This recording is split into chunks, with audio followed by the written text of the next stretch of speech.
Evening, racing fans. Welcome to Racing Action from Grand River Raceway for this wonderful Wednesday evening. Our first dash will go to post at 6:20. That's in approximately 20 minutes. Let's get a look at the changes on this evening's card. Note the track listed as fast. The sky is absolutely clear. Blue sky to low humidity, 23 degrees Celsius. It's perfect. Race number one, no changes. No changes, race one. Race two, no changes. No changes, race two. Race number three, number five, Bet the Max, adding a Murphy blind on the left, and the hobbles shortened up an inch, shortened up the hobbles. Scratches of 8, Coal Creek Nacho, and 9, Carson's Wicked One. 8 and 9 are out of the third. Fourth race, no changes. No changes, race four. Race number five. Note that number one, Count on Gourd, changing blinkers to open bridle. Blinkers to open bridle.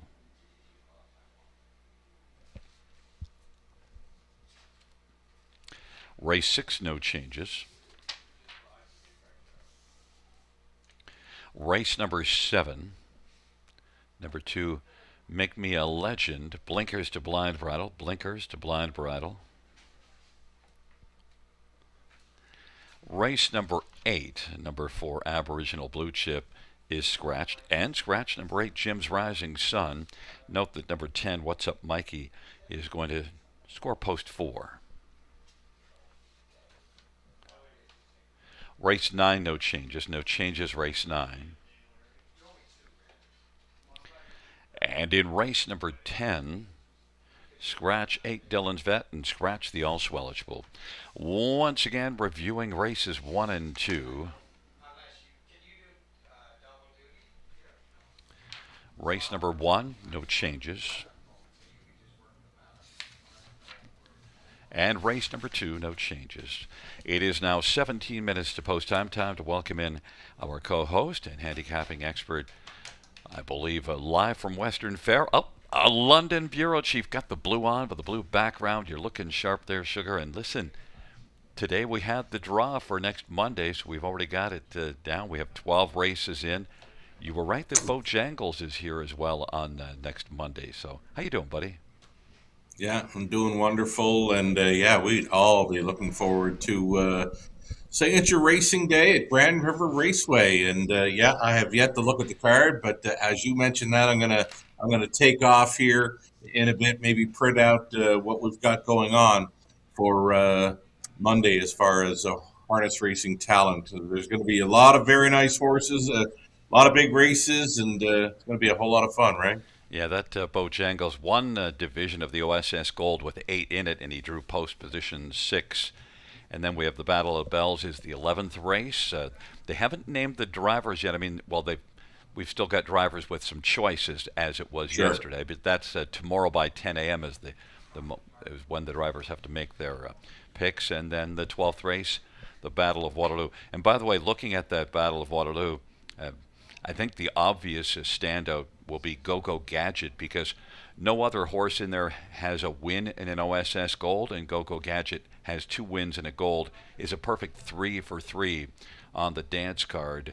And kind of interesting, too, because bred in Guelph, so local connection to Go-Go Gadget with Kyle Bossons, the trainer, and Jonathan Drury driving. So that's probably the one to beat down on the inside in that Battle of Waterloo. Drury, he's been getting along great with them. No mistakes by either the horse or the driver, and the trainer boss. He's done a fine job getting this one to the races, and yeah, looking forward to seeing that colt roll for a couple of $100,000 in purse money, right? Wow. Yeah, and Greg McNair has a couple well, he has 3 in there, but a couple that really, I think, jump off the page. C-Script is 3 for 3. Now, 2 grassroots wins and a condition mile, but also the grassroots wins were about the same speed as the gold, so he won in 52 and 1, so he's right there with, well, we'll just scroll it up. 52 flat for Go-Go Gadget was the best, so they don't show a lot of difference of speed, even though one was in the gold and the other was in the grassroots. And then the one that also should get your attention, you mentioned Will Ferrell is 2 for 2. Won both of them in the Prospect Series, so that's Hmm. interesting that he was put in for the Prospect. One was put in the grassroots, and one was in the Gold. But well, you know what? We're going to find out how they compare against each other.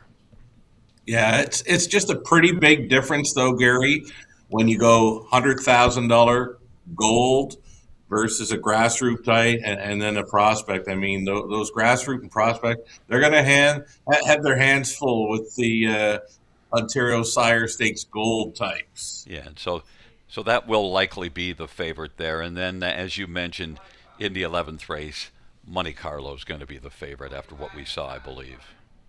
It's the only sure thing I've got for you Monday. Oh, I'll give you one more horse that I think is.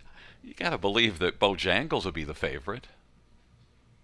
Oh, you'd have to think it'd be very nice to see him bounce back. Saw him looking really good and strong in his qualifier, and it'd be nice to see him return Well, to action on our industry day. What could be better? now, and you know what? You could easily argue with that. Odds on Bullfrog is also in there, and odds on Bullfrog, has got coming off of a win in 49 and 2 at Mohawk. Also, did win in 49 the start before. The last 3 miles are all sub 150, so odds on Bullfrog might say, well, hold on there a little bit, Buckaroo. Like, there's some nice talent in here.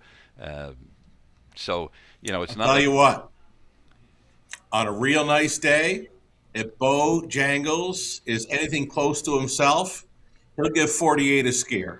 well, I hope we get to 48 and 4 because then that can clean up the controversy on the track record because I insist that the track record is 49 and 4. We had that mile 49 that was retimed 3 times in 150 and for some reason has not been changed. But nonetheless, I think if we get down to 48 and 4, then goodbye controversy as well.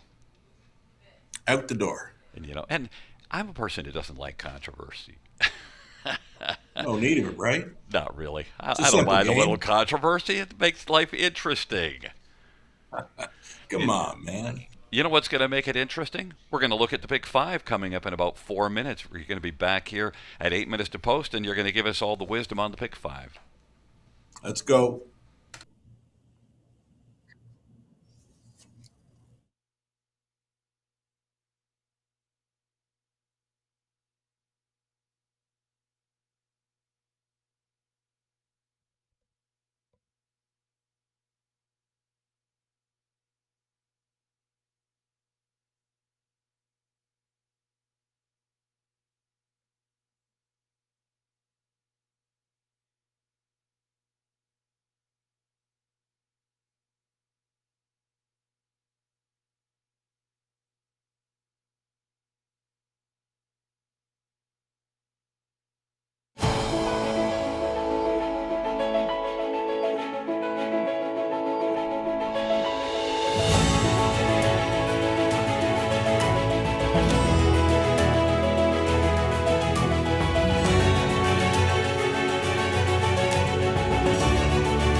Submissions are now open for the 2026 Youth Contest presented by the Bill Galvin Racing Alliance. Kids can win cash prizes and a VIP night at the horse races. To enter the Youth Literary Derby, write a story or poem about anything related to standardbred horses. The Youth Literary Derby is open to students in grades 3 to 8 as of June 1st. To enter the Youth Art Derby, draw or sketch anything related to standardbred horses. The Youth Literary Derby is open to students in grades 3 to 12 as of June 1st. The deadline to enter both contests is August 31st. Visit our website for more information and inspiration.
Right on. Welcome back to the show, everyone. You're watching a Wednesday evening at Grand River Raceway. It's been a busy week. We've been well traveled over the last few days, and yes, indeed, midweek at the river.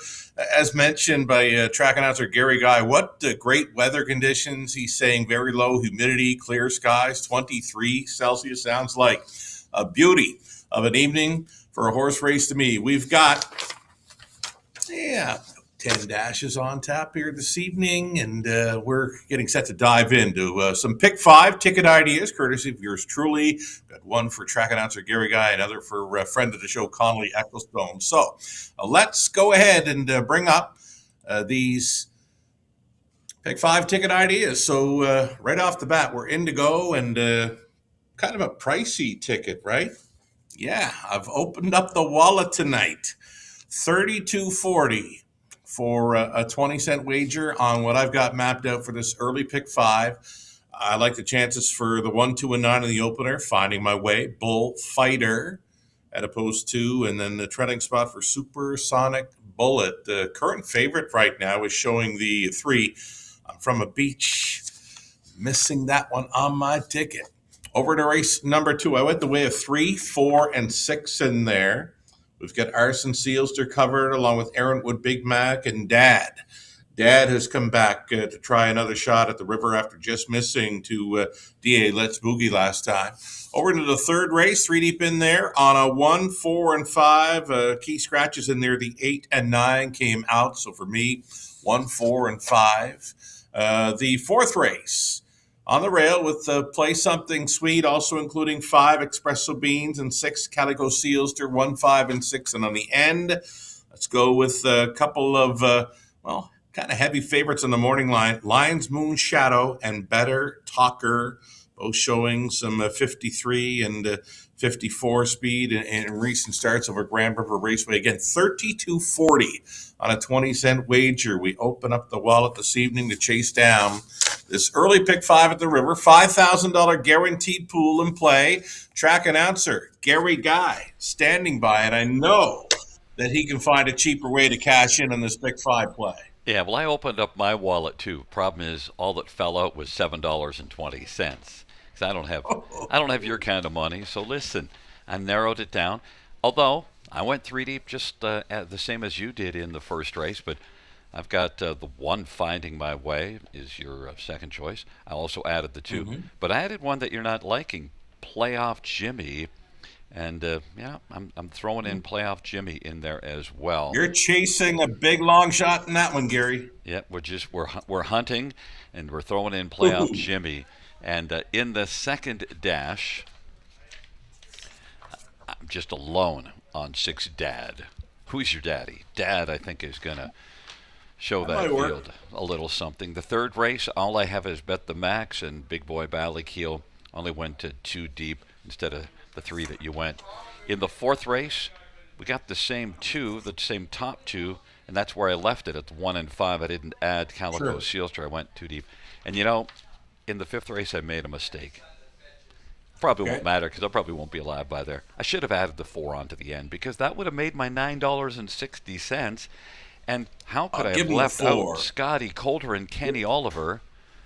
If you add in another one in there, you bring it up to $9.60. But I only went. We'll give you the 4. Really? You're going to do that, buddy? We're going to authorize it right now. We'll give you the 4, Gary. Can you lend me the money though? Like but I really think you can't leave Lion's Moon Shadow off of there. But also, I have Better Talker as well as a Nugget Hugget. The one thing I didn't do, I added the call sign Rooster. So I have the 5, 2, 6, and 4. So, if you give me the 4, I wind up with your 3, and then also a bonus one with call sign Rooster as a bonus. I pick in there. But $9.60. First of all, the math was right.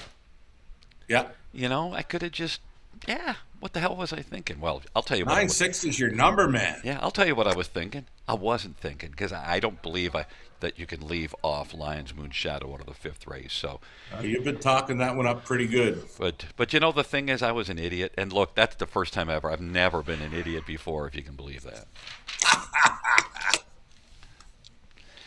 What about All Conley? right. Conley's probably spending $60 if you opened up your wallet to 30. Oh 28. no, he's got that favorite 28.80 in play. Now 32.40 for me, that is a lot. I like to keep them around, 20, $24, but yeah, 32.40 is a lot, but I want this one. So too does Connolly Ecclestone. Indigo for 28.80 on his pick five play. Again, a $5,000 guaranteed pool here, starting things up on a Wednesday evening at the river. Connolly, the opening leg, went Finding My Way, Bullfighter, Lil Cheddar, being the 1, 2, and 4. Race number 2 for Connolly. He's on 2, 3, and 4. Lions, Poppy Rock, Arson Seals to along with Aaron Wood, Big Mac, the big closer. Race number 3 for Connolly, the 1, Loose Lines, or 5. Bet the max. Fourth race, Connolly opting for 1, Play Something Sweet, as well as number 5, Espresso Beans. And on the end of his pick 5 play, he goes deepest of all in there, 4 deep with the 2 Call, signed Rooster. He's got the 4 Lions Moon Shadow. He's got 6 Nugget Hug It and 7 Walk of Life. He doesn't have a 5 Better Talker on the end of his pick 5 play. That's the way Connolly's going to roll tonight. Best of luck to all racing and playing along with us tonight at Grand River Raceway. It's the very popular pick 5 play, starting things up.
Field on post parade for race 1. 1 is Finding My Way.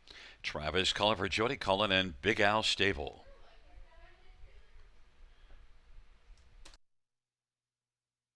Number 2 is Bullfighter, Austin Torrey for Jason Libby and Robert LeBlanc, and Pride Stables and David Anderson.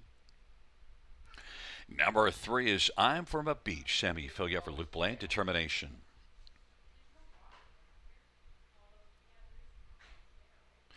Number 4, Lil Chetta, Jason Ryan for Heather Pickett and Shania Toll. 5 is Tweeter Twit, Anthony Hahn for Shane Weber and Tom and Elizabeth Rankin. Number 6, Carlo Gambino, Daryl Thiessen for Gary Murner and Brendan Chireau. Number 7 is Playoff Jimmy, Jonathan Drury for Clark Stacy and Jim Higgs. Number 8 is All Pumped Up, Scott Young for Sean Stacy, Mark Stacy, and Stephen Downey. And number 9 is Supersonic Bullet, Paul McKenzie for Dr. Ian Moore, and Lindsay Jane Whalen, and Steve Alden, and Sean McIsaac. Field of 9, race 1. Note that there is no missing chart line for the 9. Did not race yesterday at Georgian Downs, was scratched. Let's get a look at this field, and Bullfighter, well, right now, Bullfighter's the 4-5 betting favorite. The money has come hard for the inside 2, and Bullfighter, well, lost in Surrey for Jason Libby. How about one start, made an early break? Did too. The Colt son of Bulldog Hanover. He was at the big track of Woodbine Mohawk Park. He was in kind of snug there with a nice bunch of similar types to 2-year-olds. The early break cost him, right? But the qualifier before that said he was good to go.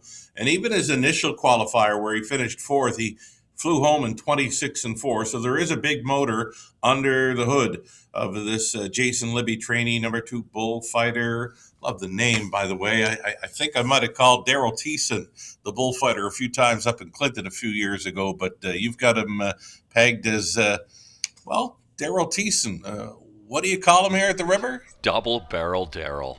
There you go. He loves that I think name. that works well. He loves that name, Double Barrel Daryl, because he likes to fire with both barrels, especially from post 8.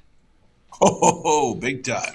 And, I do think Bullfighter is one of the 2 that jumps off the page. I thought the inside 2 jumped out, but Bullfighter, first order business, needs to stay flat. And he's a big, long colt too, Gary. Yeah, he's a 2-year-old, but nonetheless, Bullfighter looks good. How about one Finding My Way? This is one that, the way you find this one is you look, Jody Cullen. 57-2 last race. Okay. Right on for the career debut as well. Was sitting near the back of the pack, did pass a horse through the stretch. A nice back quarter, 28-1. Big, tall son of Cattle Wash here. So we got a Cattle Wash versus the Bulldog Hanover in the opener. And one thing I've noticed about Cattle Wash, if he doesn't make them a chestnut, he makes them kind of tall. One or the other. You get tall or a chestnut. Well, Finding My Way is one that each quarter was quicker last race, 30 than 29-4, 29-2, 28-1. So going in the right direction, and is my top one. That's one of the things I noticed. Of course, Travis Cullen, Jody Cullen, big connections, 2-1. 9, Supersonic Bullet makes a first start. I mentioned did not race yesterday, was scratched. So it's a first start for Supersonic Bullet. Yeah, I was pretty sure we wouldn't see that July 28th start if this one was with us tonight. I mean, a 2-year-old doesn't go that close between starts. Here's another Bulldog Hanover leaving from the trailing spot and maybe following out some speed with that inside 2 ahead of him. Supersonic Bullet going up for trainer Dr. Ian Moore. Why not? And I see 22-1. I see the powder blue of Dr. Ian Moore's bike. How about Love number it. 6, Carlo Gambino, Double Barrel Daryl? Why not? Pretty good post position to lead from here. We talked about Bojangles on Industry Day with post 6. Post 5, 6, or 7, that's where I want speed threats. And if Daryl can find any kind of early speed with this Gary Murder trainee, look out. 15-1 price player with these. And I threw Playoff Jimmy, but the fans aren't with me, 40-1. Look, each of the qualifiers, the first 2, the opening quarter in each of them, just meandered on out. So then the speed doesn't, still 58-4. But was much better in the final 3 quarters. I think Playoff Jimmy's going to come to play.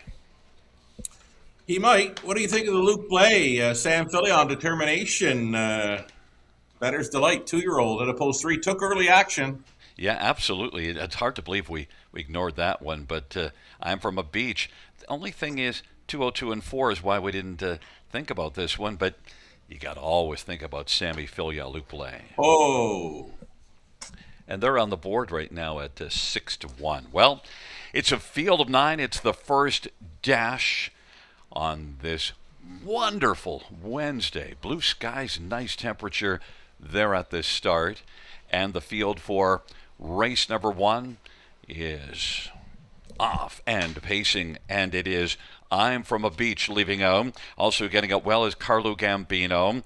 All pumped up is on the outside. Finding my way now is finding a way into the top three as I'm from a Beach has dropped back to fourth, and then Bullfighter is now fourth on the inside as I'm from a Beach is trying to find his seed, and would like to squeeze along the pylons in front of Supersonic Bullet as the field races their way on towards us. And then on the outside, that is Lil Chetta. And then further back we go to Tweeter Twit. And trailing the field is Playoff Jimmy. It is Carlo Gambino at 22-1 who's got the lead. But here it comes, Finding My Way now. Finding My Way has come on and found a way to the front. 29-2 was the quarter. They head up towards the half. Carlo Gambino, long shots, racing position second. And then third in line is all pumped up as they work their way on into the backstretch. And fourth is Bullfighter, racing about 6 or 7 off the lead. Then it is back further to I'm from a Beach, following the move on the outside of Bullfighter. And Bullfighter's coming on now. Bullfighter is on the outside and charging. Bullfighter now surging up alongside Finding My Way, and those two are going to duel. They head on to 3/4 off that 59-1 halftime. Finding My Way is trying to find a way to fend off Bullfighter. Carlo Gambino is third. I Am From a Beach, and now sliding through to the inside is all pumped up. Then way back, Supersonic Bullet and Lil Chetta, and then Tweeter Twit and Playoff Jimmy, but the top two are going at it. Finding My Way and Bullfighter, and on the outside, Bullfighter trying to put away Finding My Way. It is Bullfighter who's got a lead of a nose, but Finding My Way on the inside is game. These two are going to slug it out in the stretch off 3/4 128. I'm down the stretch, Rob, they come. Bullfighter, Finding My Way. They are still stride for stride on the inside. Finding My Way, Bullfighter.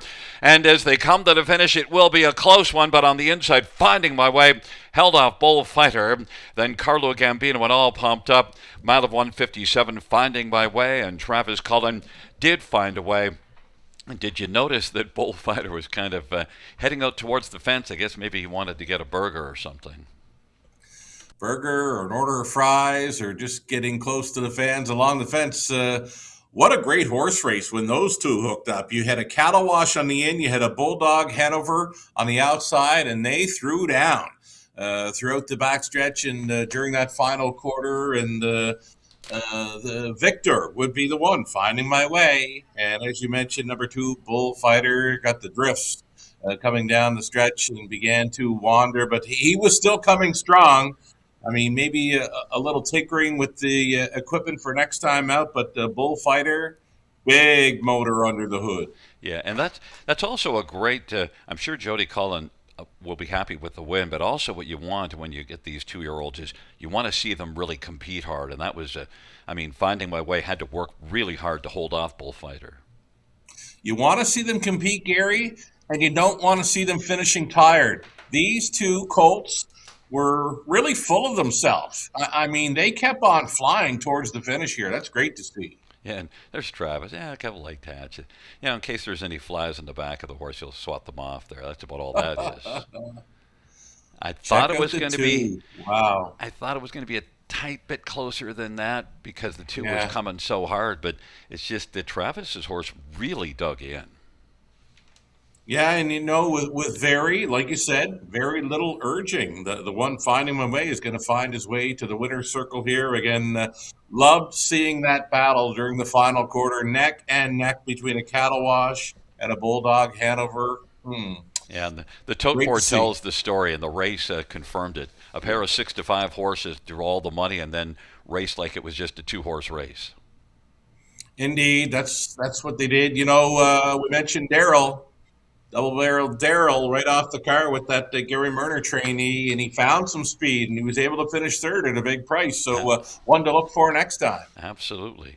1, 2, 6, 8, the top 4. Back in front of us is number 1, Finding My Way. Finding My Way is a 2-year-old cattle wash bay gelding owned by Big Al Stable and Dana Parham. Jody Cullen, the trainer. Travis Cullen, the winning driver. Finding My Way, first career win in just a second career start. Mile of 157.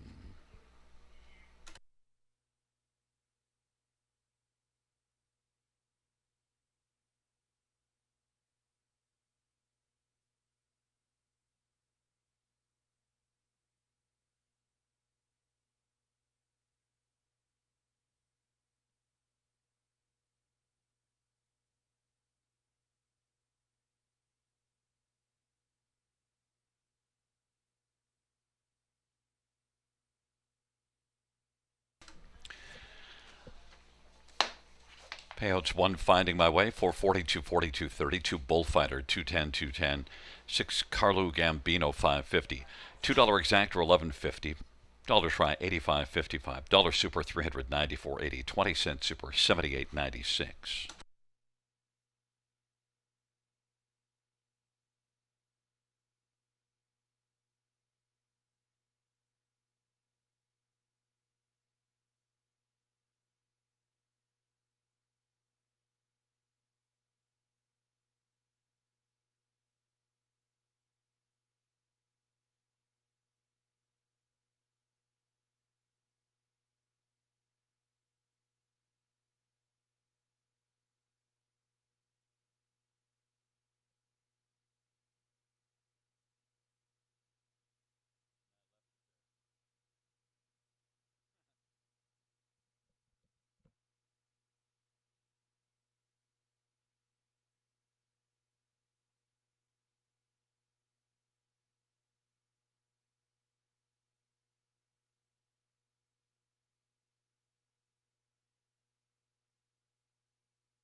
First race, order of finish from the top, 125 983 746. That's 125 983 746 on the bottom.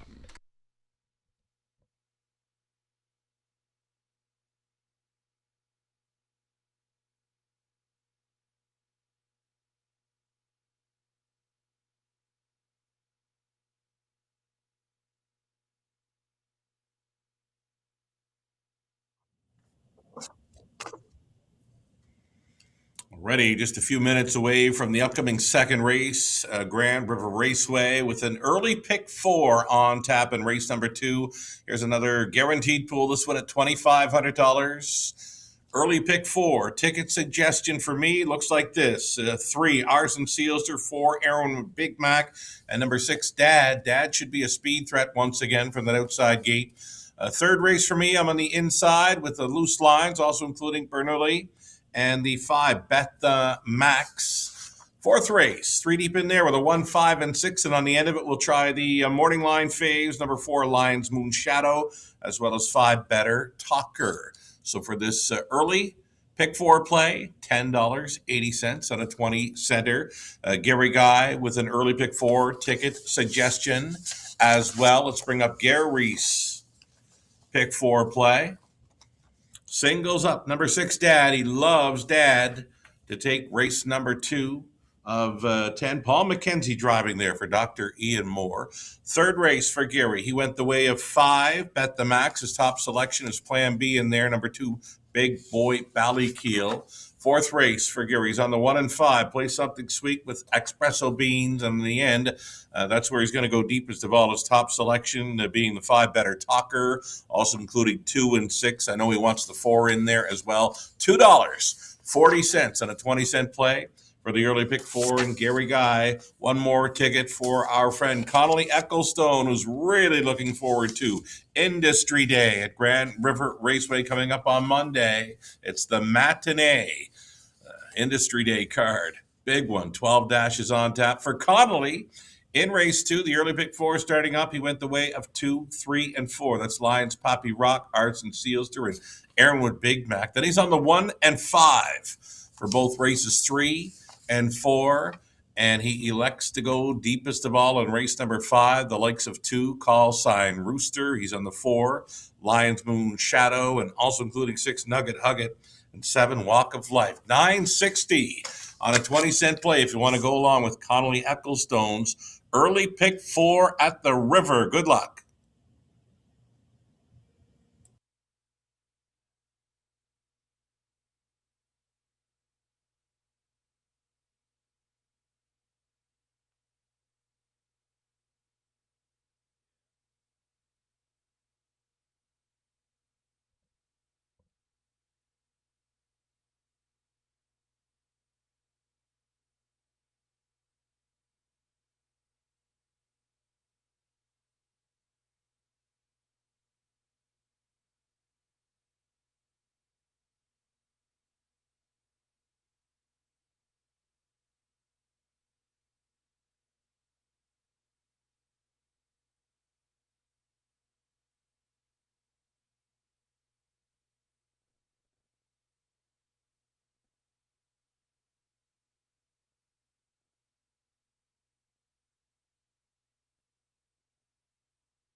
On post break 1 is Calypso Creek, Jason Ryan for Barry Bird.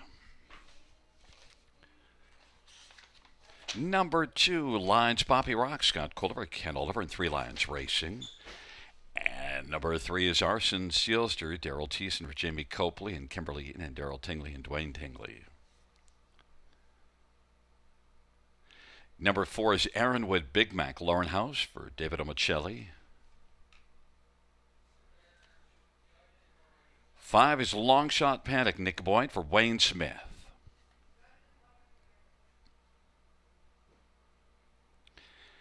And number 6 is Dad, Paul McKenzie for Dr. Ian Moore and Wilma and James McKenzie. Field of 6, the second dash, and let's get a look at this field. And, well, there's Dad, Paul McKenzie, Dr. Ian Moore, the powder blue. I love those bikes, and Dad is one that, raced pretty darn well here last time out. Did too. I mean, he just got picked off late by one that's been really good at Grand River Raceway for a little over a month now. A horse for the course, DA Let's Boogie. Again, just tracked Dad down late, but Dad wasn't packing it in too much. He finished close enough. Clocked a trip 52 and 4. Now he was very quick in the early going, 26 and 1 to the half and 54 and 1, and then even 28 and 2 in the third, but just a little soft on the end, right? 30 and 1. Not going to win you a whole lot of races when going against some very nice horses. Dad looks great, by the way, and you mentioned the powder blue bike. Dr. Ian Moore, for as far back as I can remember, Gary, when I used to watch him in Summerside PEI back in the early 80s, his gear, his horses, they always look like champions. I mean, that's one thing. When Dr. Ian Moore put himself and the race horses on track, they were just a thing of beauty. Well, it's all part of the package. The high Yeah. level trainers often, I mean, it's all the little details, and it all, each little thing, it's 1% here, 0.5% there, but it adds up. And of course, it adds up all the way to Dr. Ian Moore having a 450 training average. And look, Dad also shows going in 150 and 4 on a couple of occasions, and one of those occasions was last year as a 2-year-old. So this is a serious racehorse, and meant to be Yeah. one $97,000 yearling purchase. So bred by Hanover Shoe Farms. Just Dad's a serious racehorse, 8-5. But you know what? 3 Arson Sealster's certainly had his moments, and he's a 4-year-old where Dad's a 3-year-old. Yeah, Arson Seals just got the age factor and the experience factor on Dad, and he's been pretty good. He doesn't show a win dating back to, before May 10th. The wins would have been there. But he does have 4 runner-up finishes in his last 6 outings. He's a really good fit with these. Just couldn't get involved last time out when laying off the pace, but he's always in the hunt, we shall say. Daryl Thiessen gets along great with him. We saw Daryl send one in the opener. I think he'll be sending Arson Sealster for a spot up close here with that much improved post 3. And those runner-up finishes were second to DA Let's Boogie, the same one that beat Right. Dad last time out. So kind of a measuring stick that they both had the same outcome. Now, last time was 4th where Dad was second, but left from post 7 and wasn't really in the hunt. Arson Sealster can race from on or off the pace, from way off the pace, 2 starts ago to finish second, but also you see a couple really good races where this one was blasting. So I got to think Double Barrel Daryl's sending this one off the wings. How about number 4, Aaronwood Big Mac? Aaronwood Big Mac, I used this one for second. I used 6 alone on the multi-legs, but Aaronwood Big Mac, this is one that was really good last year, won 7 times. You know what? A short field. This horse is going to get a big piece of this one, I'm thinking. He certainly caught my eye, and likely many others last time out. He passed 3 horses through the stretch. He was going best of all on the finish line against D8, Let's Boogie, and Dad. I mean, he was closing in big time.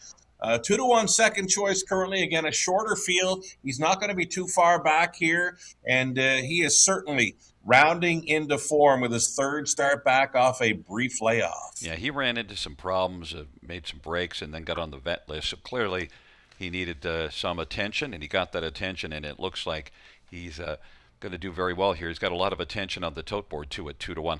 And how about number 1, Calypso Creek?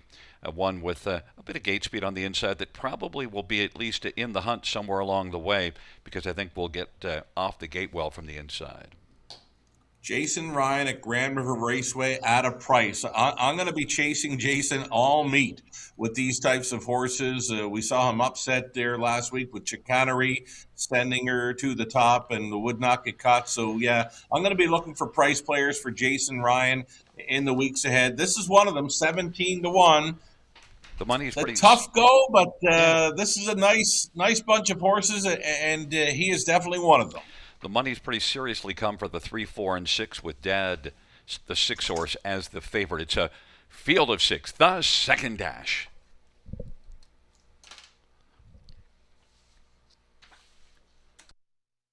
Field for the second race.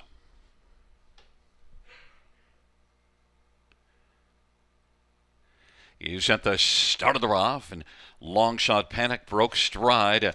Dad on the outside is leaving with Arson Sealster. Calypso Creek is on the inside. Lions Poppy Rock, Aaronwood Big Mac, and Long Shot Panic after that early break in stride is back trailing the field. And Dad, 7-5 on the boards, got the lead. Arson Sealster at 9-5 is racing second, but 2 1/4 back of Dad. Calypso Creek is third. Lions Poppy Rock, and then it is back further to Aaronwood Big Mac and Long Shot Panic, but Dad freewheeling off a strong opening panel of 26 seconds, and Dad cruising along. Leads by about 4 right now. Arson Sealster, Calypso Creek. Lions Poppy Rock is racing fourth. Then Aaronwood Big Mac is going to come to the outside, but has a lot of work to do because Dad is very sharp on top. Long Shot Panic is trailing the field. Up at 26.5. Dad continues on. 53-3 is the halftime. And Dad putting up ambitious fractions. Arson Sealster second. 3 lengths back. Calypso Creek is third. Now Aaronwood Big Mac is gobbling up some ground on the outside and is on the move and is about to take over fourth from Lions Poppy Rock, and then Long Shot Panic is trailing the field. It is Dad as they head to 3/4. Got a couple of left-hand taps there from Paul McKenzie. Arson Sealster now has stepped to the outside. Dad, Arson Sealster, Dad trying to put out the fire. Arson Sealster, though, is lighting it, and Arson Sealster has come on to take the lead. Aaronwood Big Mac is also coming now. Arson Sealster and Aaronwood Big Mac and Lions Poppy Rock is sent out wide, and Lions Poppy Rock might be coming quickest of all. On down the stretch route they come. Aaronwood Big Mac, Lions Poppy Rock, and Arson Sealster. Lions Poppy Rock on the outside with Aaronwood Big Mac. Lions Poppy Rock pops at 7-1. Aaronwood Big Mac and Arson Sealster, and then Long Shot Panic 153-2, and we get an upsetter because the big fractions early set it up, Sugar.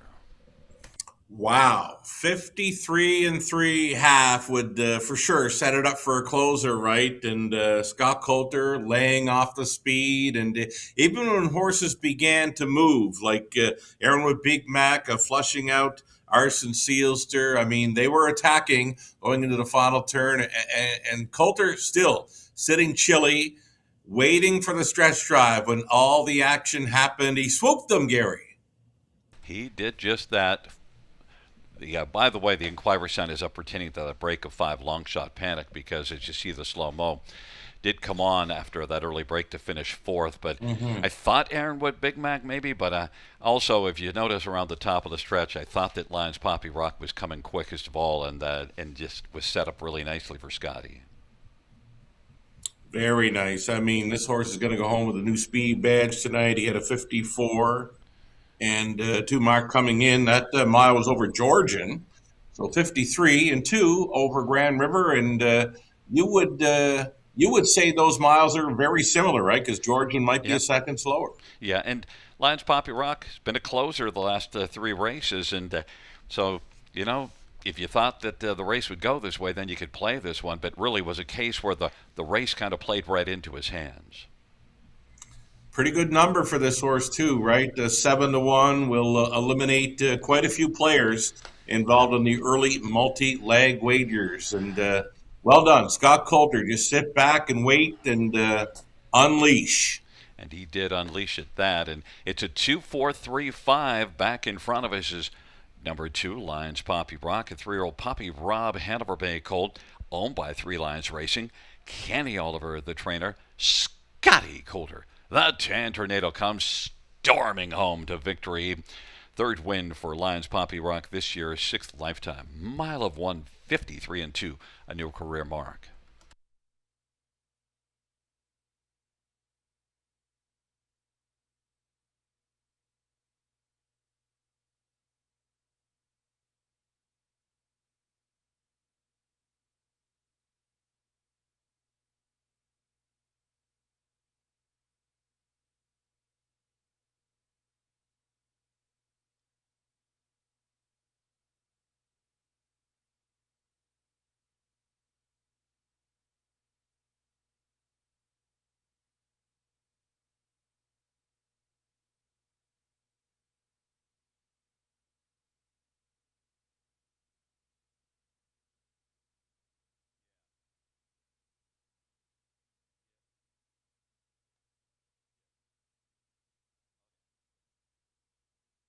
Fans note there is no change in the order. The judges ruling that 5 Long Shot Panic did not violate the braking regulations. 2, 4, 3, 5, the top 4.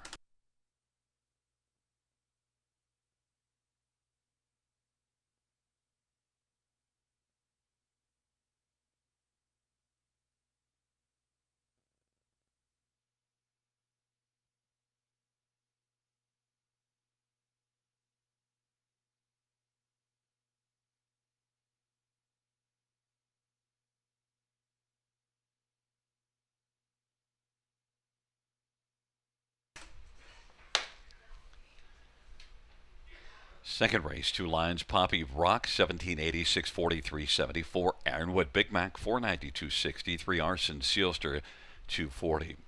$2 exactor, 98.40. Dollar try, 101.10. Dollar super, 378.45. $2 double of 1 and 2, 68.30.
Second race, order of finish from the top, 613245. That's 613245 at the bottom.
Winback Farm graduates are born to compete and raised to win and have made over $480 million and have won over 50,000 times. Yearlings for sale at Goshen, Ohio, Lexington, London, and Harrisburg. Featuring first crop yearlings sired by Meadowlands Pace winner Beach Glass, Adios Pace winner Cannibal, O'Brien Award winner Lawless Shadow, multiple O'Brien Award winner Tattoo Artist, and Dan Patch Award winner Volume 8. Yearlings eligible for multiple racing jurisdictions. For more information, visit winbackfarm.com.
On post parade, 1, Loose Lines, Brady Colliers for Heather Pickett. Number 3 is D.A. Galloway, Damian McClellan for Vic Capati and Michael Horwood.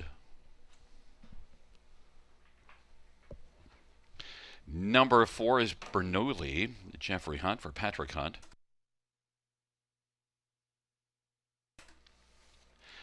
Number 5, Bet the Max, Lauren House for Jason Sherman and Chris Kane.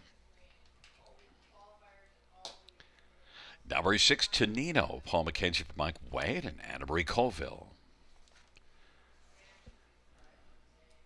And number 7 is Domain Sealster, Sammy Filio for Francis Gamet and Stewart and Patricia Bolander. It is a field of 7 because we have scratches of 8 and 9. Well, by the way, there is number 2, Big Boy Ballykeel, Daryl Thiessen for Zachary Carroll. Got ahead of myself, Sugar. Forgot about we needed to introduce the 2 because it's my second choice. Of course, it doesn't really matter anymore in terms of the Pick 5 because we're both sitting on the sidelines for that. And how about number 5, Bet the Max? We both like this one on top. Yeah, the 5, a lot of equipment changes, right? And second time for the trainer, Jason Sherman. So I think there's a whole lot to like. I mean, Jason got a decent third with him at 30-1. His first start from the Jason Sherman barn. And then Jason pulls him in and makes a few equipment changes, including the hobble. The hobble's getting adjusted there as well. So I think there's lots to like, and the betting public is right there with this one as well. 1-5, though. I mean, that's I don't see any horse being worthy of 1-5 in here. Yeah, I don't like that. The hobble's shortened up 1 inch. I tell you, Sugar, I've had to let my hobbles out a little bit the last little while. I'm not happy about it. But right? Well, that's just we got to try to get going in the other direction. We'll see. Lauren House certainly is having himself a year, 299 driving average, so one of the top drivers in Ontario. Bet the Max getting too much love for me. So how about for Bernoulli, Jeffrey Hunt? And look, this is one that's had a start here, and it wasn't a bad start. Not bad at all. I mean, left post 5, sat 3, a quick quarter, 27 and change, and I'm going to expect more of the same here, Jeff Hunt. And staying on to drive, this 4-year-old stallion son of Better's Delight. A little bit late getting to the party, but you know what? A decent debut. A little trouble with the qualifiers, made a break in one, then the next one, an equipment break. Finally got it straightened out and qualified July the 8th and then raced reasonably well. So now could certainly build off of that and the better price of 7-2. What about number 2, Big Boy Ballykeel and Double Barrel Darrell? This is one that also has had one start. Unfortunately, that one start was a break. Yeah, things didn't work out for this one on the Dresden half-miler, so he switches back to a bigger track. He qualified over Woodbine Mohawk Park. Now he goes to the 5/8 at Brant River Raceway, so kind of well-traveled early in his career. A 2-year-old colt son of Dowley and an upset factor, an upset possibility. Well, I think the reason why I went to this one, or at least I know it is I see that 27-2 final quarter in that July the 6th qualifier. So we know that there's some decent speed. That was a back half of 56-2, kind of lollygagged around for half a mile and then kicked it into gear. Big Boy Ballykeel. So hasn't really had a chance to show us in a race because of that break last time out. But I would not be shocked at all if this one at 12-1 and Double Barrel Darrell gets the job done in here. Big black-looking 2-year-old. And yeah, he's great-looking stallion. He's a big boy. Well, he doesn't have quite that thickness of a muscle mass, but he certainly looks reasonably well put together. Indeed. And how about one Loose Lines? Well, Loose Lines has already got a win. Loose Lines, on the inside. Heather Pickett does well. Brady Colliers, catch driving assignment. Now, Brady qualified this one back in late June over Grand River Raceway, so Brady is familiar with the horse, and the price is right, 9-2. Yeah, the only one in this field to have tasted victory had 2 starts. The other one at Sarnia, just not a factor at all, just never got into the race. But then left better last time out, and that was the big difference. So Loose Lines is probably going to be firing early. He's kind of bouncing around a little bit now, but I think it's just because they're not going any, and he's kind of in behind the gate pretty close. Mm-hmm. Yeah, I think you're right. 9-2, hanging in there, and I don't know, that 5 still over bet, Gary. 3-5. Look for value, maybe. Well, mine would be Big Boy Ballakeel, and yours maybe Bernoulli are offering much better than that 1-2, especially when we're talking maiden pacers early in their career. Right. Field of 7, race number 3. They are working their way towards the start.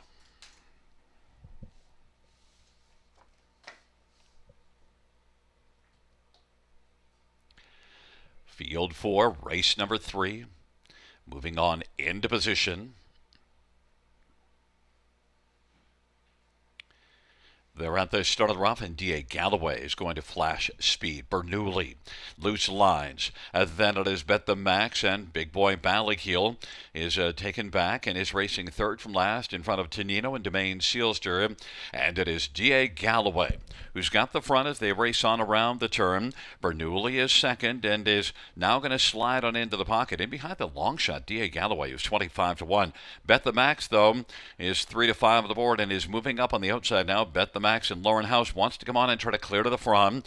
Quarter was 28-4, and Bet the Max now is going to take over the lead. D.A. Galloway is second and Bernoulli is third. They race on past us, heading towards the half, and fourth is Loose Lines, and Big Boy Ballakeel is fifth, and then Tonino and Domain Sealster.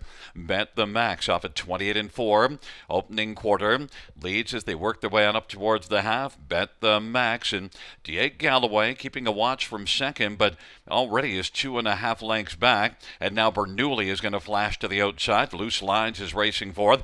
Big Boy Ballakeel has just 2 beaten, and they are Tonino and Domain Sealster. 58 halftime, and they head on to 3 quarters. Bet the Max. Bernoulli on the outside now. Is it going to come up and challenge? And Bet the Max Bernoulli on the outside is getting up a little closer, is only about a couple inches off the lead, and now is taking the front. Bernoulli is taken over from Bet the Max, who couldn't hold off Bernoulli right now. Tries to fight back on the inside, taking the short way around the turn. Loose Lines third, and Big Boy Ballakeel now is starting to stride and is coming on gamely, but still has to make up about 2.5 lengths. Bernoulli's got the lead. Big Boy Ballakeel on the outside. Bet the Max on the inside. On down the stretch drive they come. Bernoulli on down the stretch drive. Bernoulli is burning at the finish and is going to win. Bet the Max second. Big Boy Ballakeel and Loose Lines 156 flat. Bernoulli's Sugar, you said, well, we don't like the price on Bet the Max, so your second one was Bernoulli and mine was Big Boy Ballakeel. They both raced well, but Bernoulli got the job done. Yeah, the top 4, they all raced well because they were flying home. I mean, they went 29-1 speed through the third quarter, 28-4 on the end. Bernoulli, a 4-year-old stallion son of Better's Delight, and yeah, he looked great tonight. Pretty good closing speed, though, for your long shot on number 2, Big Boy Ballakeel. He had the big boy pants on tonight. Yeah, and that's a 2-year-old, making just a second career start, whereas Bernoulli's a 4-year-old, Better's Delight, getting that late start to the career. And we mentioned had 3 qualifiers, was had some problems, but got it all together last time out, and then really put it together here. And came home well last time, 28-4 also last mile. Yeah, very nice learning curve. Again, he was a little late getting to the party. This is a 4-year-old stallion making just his second career start. But Jeff Hunt, very mild urging, if any at all. That horse, he was a well-meant winner tonight. I mean, he pulled alongside the 3-5 favorite Bet the Max, who he fought on pretty good, but we mentioned it. No horse in there should have been a heavy odds-on favorite, in my opinion. And you could also see when he got up alongside Bet the Max, he's a little bigger. You can tell that he's got a little more age on him. He's just a little fuller. Yeah. A little bigger, little fuller. A little more racy. Yeah, and it certainly showed there. Look, $60,000 yearling purchase, and he showed us some of that here in picking up his first win. Yeah, very nice victory for the Hunts. Yeah, he's a good-looking horse. 4-5-2-1 Bernoulli back in front of us. 4-year-old Better's Delight. Bay horse, owned and trained by Patrick Hunt. Jeffrey Hunt is the winning driver. Bernoulli and Jeffrey Hunt in 156 flat.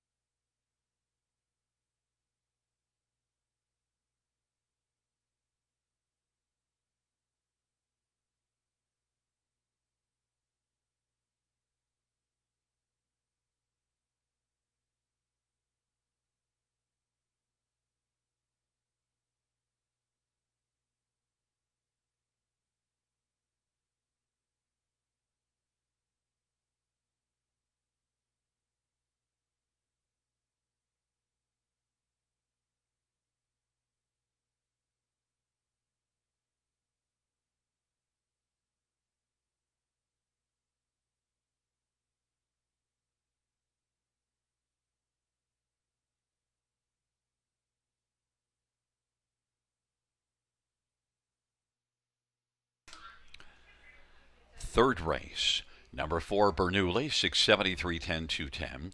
5 Bet the Max, 230 210. 2 Big Boy Balakio, 540. $2 exactor, 1140. Dollar try, 40.90. Dollar super, 85.15. 20-cent super, 1703.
Third race, order finish 4371265 double scratch. That's 4371265 double scratch in the bottom.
Field on post parade for the fourth one is Play Something Sweet. Jody Chamison for Paul Cameron and Jamie Cameron and Arnold's Horse Shack.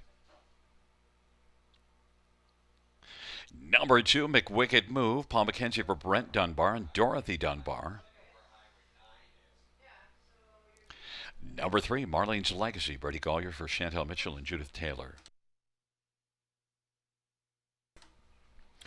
Number 4, Ace 44 Lady. Jason Ryan for Ken Fritch and Clayton Fritch and Jim Wilson and Rick Carrier. Number 5, Espresso Beans. Austin Sorry for Ron McDonald and Brett McDonald and Brett McLennan and Shango.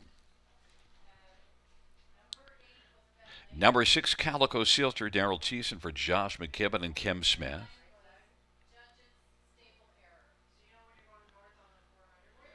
And 7 is Sunny Dreams, Andre Goy for Brett Lester and Rebecca Williamson.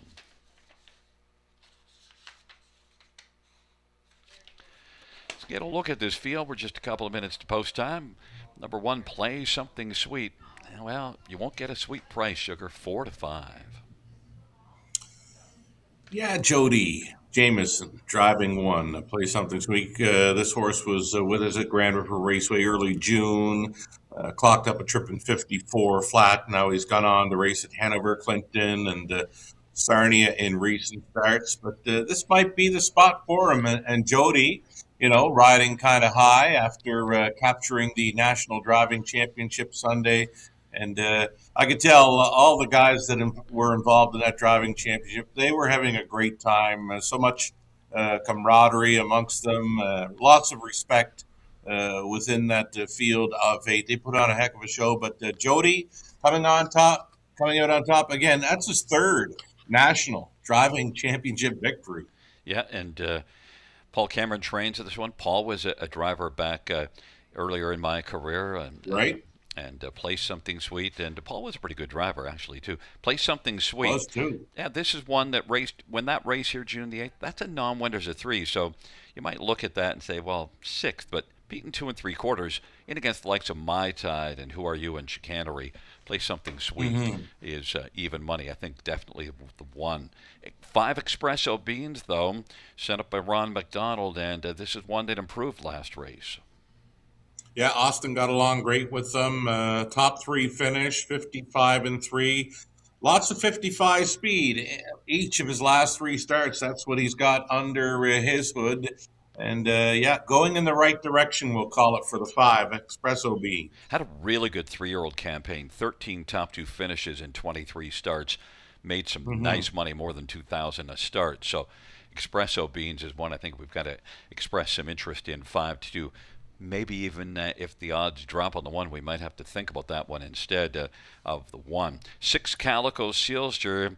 Well, the last 2 races weren't as good, but the 1-3 back, pretty nice. It's pretty nice. The only words I've got written on my program page, beyond my circles around horse numbers, I've got traffic written across number 6, Calico Sealster, because that's exactly what she has faced in her last couple of starts. She just really hasn't had an opportunity to race. Now, the time she got that pocket ride, she was right there with the winner, 54 flat. This is the beware horse of all horses this evening, Gary. 12 to 1, Daryl Thiessen catch driving again. Traffic woes in recent starts. Yeah, and then Ace 44 Lady, June the 24th. Really good start here from the trailer post to come on from way off the pace to finish 3rd, but the last 3 races just didn't back it up.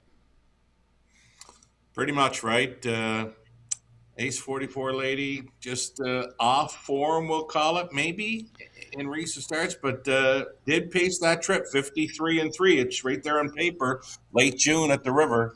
Well, and that's the quickest mile that you see of all of them in terms of on paper in their last handful that's on the program. But boy, of late it just hasn't been like that. But at least you know it's in there. Jason Ryan for Ken Fritsch, maybe Ace 44 Lady at 17 to 1, now 18 to 1.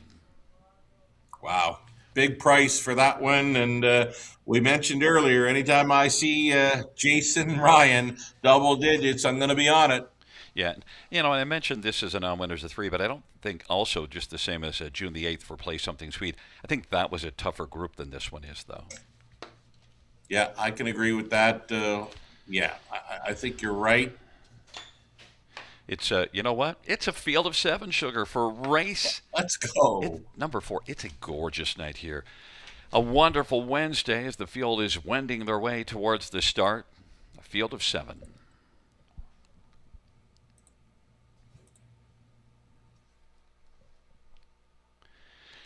Field 4. Race number 4. Into the backstretch, fillies and mares, all in position, all with their noses planted on the gate.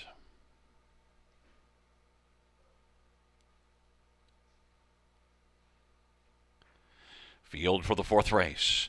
is at the start of the rough, and Marlene's Legacy is going to leave with Espresso Beans. Calico Silster plays Something Sweet. Now is third, as Calico Silster is fourth. Then McWicked Move and Ace 44 Lady, and Sunny Dreams is trailing. Marlene's Legacy and Brady Golyer's at 10-1 has got the lead, and then Espresso Beans is racing second. Play Something Sweet is racing third, and then positioned fourth as they race their way on towards us is Calico Silster in front of McWicked Move. Then it is back further to Ace 44 Lady, and trailing the field is Sunny Dreams, but it is Marlene's Legacy and Brady Golyer's Play Something Sweet. On the outside is second. Espresso Beans is in the pocket. Front three is tightly grouped, but still leading the way as they work their way up towards the half, 27-1 quarter. And it is Marlene's Legacy now stretching it out. Now leads by 2 1/4. Espresso Beans is second. The 10-1 Marlene's Legacy now leads by 3. Espresso Beans plays Something Sweet. Pops to the outside, or at least looks angled towards the outside, but hasn't popped out just yet. Then Calico Silster. Then McWicked Move. And now stepping up from third. There goes Play Something Sweet. 55-1 halftime. A 28-second second panel. And now Play Something Sweet is coming on. And is moving sweetly and is now on the outside and is bearing down on Marlene's Legacy. Marlene's Legacy, the even money Play Something Sweet, is playing close now, just a nose off the lead. And also coming is Calico Silster. Espresso Beans is getting a shuffle on the inside. McWicked Move is making a late move, and then it is back to Sunny Dreams and Ace 44 Lady on down the stretch where they come. And it is Play Something Sweet, but Calico Silster trying to close, and on the outside, McWicked Move, Play Something Sweet at the finish, playing well and is going to win. On the outside, McWicked Move beaten about ahead, and then Calico Silster third, 154-3. Play Something Sweet wasn't in play early, as we had sitting third, but then when it was time to play ball, certainly knew what to do, Sugar. Right. Jody, wise decision after trying to make a move forward in front of the grandstand. He thought better of it. He found a room at the inn once again to sit third, and he just let Brady have the lead with Marlene's Legacy. And when she rolled off that half of 55-1, that was going to be it for that mare tonight as the backfield got in motion, got to her in a hurry. And so Jody Jamieson, Play Something Sweet. Right lined again, took control and would not be caught. Jody, again, just the confidence level was way up Sunday afternoon in Clinton. That confidence continues at the river this evening. Yeah, and I might have got a little ahead of myself. I thought he was tipping to the outside, but probably maybe moved out about 6 inches. But then, a little piece later, not that much later, finally said, okay, it's go time. And when it was go time, it really was. Was to Chestnut Daughter of Cattle Wash, right? Play Something Sweet, and reports home a winner. And I don't know. I think the 2 might have picked off the 6 for the deuce, but Calico Silster got some open road tonight. Yep. After traffic in her last couple, so she had a pretty good account of herself. Yeah, a 1-2-6, and look, you got a lot of work done by Marlene's Legacy, but ends up finishing fourth at 19-1. Yeah, pretty good price there. As mentioned, you want to be following Jason Ryan at the river always, but especially if he's a big price. And that mare just she kicked home pretty good to be fourth at 19-1. Big price. Back in front of us, number 1, Play Something Sweet, Chestnut 3-year-old Cattle Wash filly, owned by Paul and Jimmy Cameron and Arnold's Horse Shack. Paul Cameron, the trainer. Jody Jamieson, the winning driver. Green Machine with another victory, and it's the 4th win this year and the 5th lifetime for Play Something Sweet. 154-3.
Fourth race, number 1, Play Something Sweet, 410, 260, 210, 2 McWicked Move, $5, 296.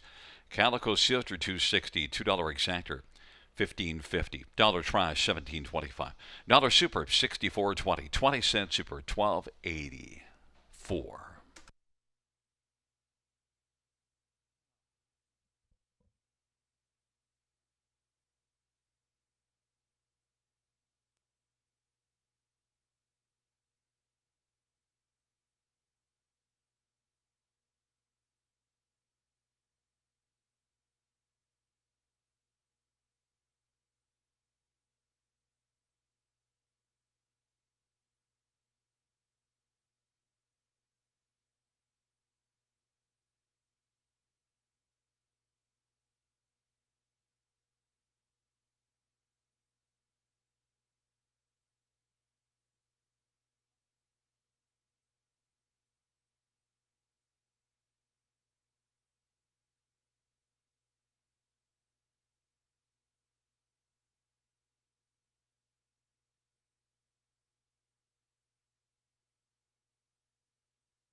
Fourth race, order finish top down, 1274635. That's 1274635.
Field on Post Parade.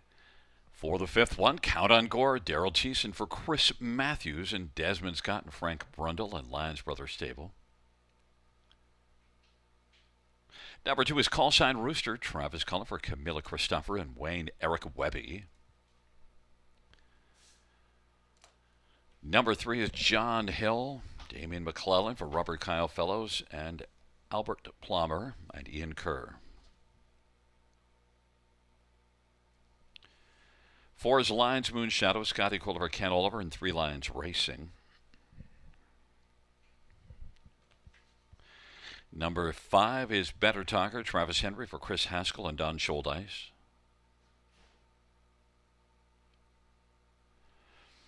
Number 6, Nugget Huckett, Sammy Fillier for Jamie Copley and Kimberly Eaton.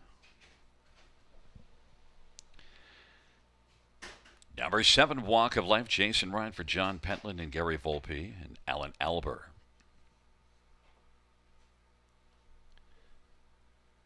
Number 8 is All-Star Chord, Steve Byron for Dale Hurd and Antonio Tangretta. 9 is Jake's Panther, Jody Jamison for Larry Jewett and Dennis Jewett. Field of 9, race number 5 features the Super High 5, a very wide open dash. You see the 4, 5, and 6, the 2 as well. The 7's getting money, but you landed on 4 Lions Moon Shadow, and we were mentioning earlier that I thought I needed to have Scotty Calder and Ken Oliver to keep alive in the Pick 5. Well, they kicked me out a couple races earlier, so it really doesn't matter, but they're your top pick here. They're going to be my top pick, but I'm just noticing, 4, 5, and 6 all taking the same 3-1 action right now. They are the current favorites, but all 3, they haven't raced in 3 weeks, Gary. So it's just something to think about here. It just makes this high 5 event a little more wide open, but the one I'll chase down is the 4 Lions Moon Shadow. That's a big back quarter, 27-1. Even the third quarter, 27-4. The latest over Georgian Downs. And all 3 are proven winners. Lions Moon Shadow 4 out of 8 starts. The 5 is 5 out of 10, and Nugget Hugget 4 out of 12. So, and then a bunch of seconds. So they all bring in form, but Lions Moon Shadow, that recent form, that last start was in this non-winners of 2 class, and a pretty solid second. Yeah, it's just the question mark of not quite a stale date. It's not like it's a month or 6 weeks away, but it is 3 weeks. So just how sharp can each of the 4, 5, and 6 be with what you call a wide open dash? 5 Better Talker is one that, the last start here, 53-1 victory, went to the front and then just bombed the field. It slowed down a little bit late in the mile. Look, still came home in 28-1. It's just didn't need to go anymore. He won by a length and a quarter. Better Talker was just coasting at the finish. Yeah, Travis Henry on board and 9-1 upsetter. I mean, Travis just ambushed the field right off the starting gate, 27-1, and then got a big breather, huge breather, like just 29-4 through the second quarter, and that's all this 4-year-old son of Better's Delight would need. I mean, 28 through the third and 28-1 in the end. He'd not be caught, but I'm thinking Travis's best shot is to send him again. Why not? He left so sharply last time out. Do it again. And a bunch of top 2 finishes. The only one that's not a top 2 is a mile of 51-3 at Mohawk, June the 27th. So Better Talker is certainly good. 6 Nugget Hugget, though, 7 out of 12 in the top 2, sent up by Jamie Copley. Yeah, it's the Copley Filion angle on 9-2 currently. Rode along up close last time out behind Better Talker. He actually got passed by Aaronwood Big Mac, who we saw earlier on this evening. I'm looking for a similar trip from Nugget Hugget. I mean, Sammy, you want to leave with this horse. You want to leave enough to keep yourself warm. His best shot is going to be to sit in the top 3 of the field early and see what you can get late. Yeah, you got to like Nugget Hugget. Who doesn't like nuggets? I mean, nuggets are great. Ho, ho, ho. I think they're health food. And if they're not, I just pretend they are. 1 Count on Give me a Gord. nice dipping sauce and we're all set. Count on Gord. Blinkers to open bridle on the inside.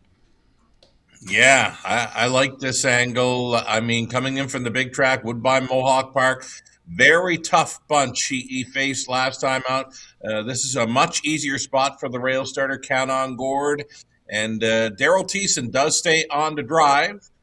So I'm thinking good things. 11-1 is a decent price, and this horse is very sharp. Look at him, getting right in behind the wings, and he wants to get it on here. I think the one we're disrespecting is 2 Call Sign Rooster, but the tote board isn't 7-2. Look at this is one that's got 7 wins in 18 starts. Yeah, that last race 57-3, but remember Georgian, that track was off a couple of seconds. Shows a 52 mile in the grassroots at Mohawk, not that far back. I think folks will want to include this one in the high 5 play. You're getting Travis Cullen, TC, on board for the Webbies out of Nova Scotia. It's a field of 9. It's the 5th dash on a wonderful Wednesday as the field is wending their way towards the start.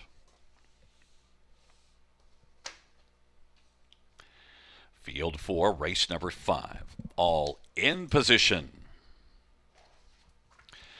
There at the start of the rough, and it is Nugget Huggett who's coming out strongly with Better Talker, Call Sign Rooster to the outside All-Star Chords, and on the inside Count on Chord. And then it is Walk of Life and Jake's Panther. John Hill, Lion's Moon Shadow is trailing early, but Call Sign Rooster, the one we're calling on top. Better Talker is second. All-Star Chords is still moving on the outside, and Count on Chord is racing fourth as the field comes off the turn and rolls on towards us with Call Sign Rooster at 2-1, 26-4 the opening quarter. Better Talker is watching things from the pocket as they head on past us. Then Count on Chord, Longshot All-Star Chords is on the inside fourth. Nugget Huggett is hugging the cones fifth. And then it is back to Jake's Panther, who's back there in sixth, working in front of John Hill. Then further back, racing positioned second from last is Walk of Life, and trailing is Lion's Moon Shadow. Now, Nugget Huggett has popped out and is moving up. 56-2 halftime. Call Sign Rooster, Better Talker. Nugget Huggett's on the outside and sharing third with Count on Chord. And then moving on the outside, Jake's Panther. All-Star Chords is back in sixth on the inside. And then it is back to Walk of Life. Lion's Moon Shadow is kicked in now and has got to pass a bunch of horses, though. Then John Hill, Call Sign Rooster, as they work their way on towards the top of the stretch off 3/4, 125. Call Sign Rooster, Better Talker, has been getting a good trip and just needs to be better than one now, and that is Call Sign Rooster. Call Sign Rooster, Better Talker, off the perfect trip on down the stretch front they come. Call Sign Rooster on the inside, Better Talker on the outside. Better Talker is moving better. Better Talker is going to win over a very game Call Sign Rooster. Count on Chord, Walk of Life, 153-3. Better Talker got a perfect trip. And then, well, Travis Henry knew exactly what to do with it and got on by a two-horse that raced very well, Sugar. The two, Call Sign Rooster, did race well. 26-4. Stole away through the second quarter, just 29-3 speed there, but picked it up through the third when horses were making their moves at him, and he drove on, but he could not hold off the pocket rocket. Better Talker, one of three in there that missed about 3 weeks of action, but the one of the three that showed some interest early. I mean, he went looking for the lead. He found a two-hole ride. Nugget Huggett, who had missed some time, he took back, found a spot mid-pack, and then Lion's Moon Shadow took straight back to ninth, and that was that. Well, and I said I thought we weren't giving the two enough respect, or maybe I should have said you, because it was my second choice, and I had the 5 too, but then of course I had the 6, and that didn't materialize. As Count on Chord on the inside, one that you did use on your pick, your high 5 ticket for 4. Yeah, Count on Chord. Not a bad trip. I mean, does he get a piece of this high 5 play? I know I thought he was third. 2. Okay, 5, 2, 1. I think Sammy gets a piece of it as well. Yeah, so here we go. The 1 is third, 7, and maybe a 6. Yeah. Rounds at the high 5. But the Walk of Life, very nice effort after missing about 6 weeks due to sickness. So, yeah, doubles up here, Better Talker. Yeah, and that Call Sign Rooster shows that we were looking at that 57-3. The track was off a couple of seconds. That he certainly can go with these and almost got it all done. He raced really good. Call Sign Rooster. I'm sure you'll be tracking him for next time. It's a 5-2, 176 top 5, and back in front of us is number 5, Better Talker, 4-year-old Better's Delight, Bay Gelding, but Don Scholdice, Chris Haskell, the trainer, Travis Henry, the winning driver. 6th win for Better Talker, 153-3.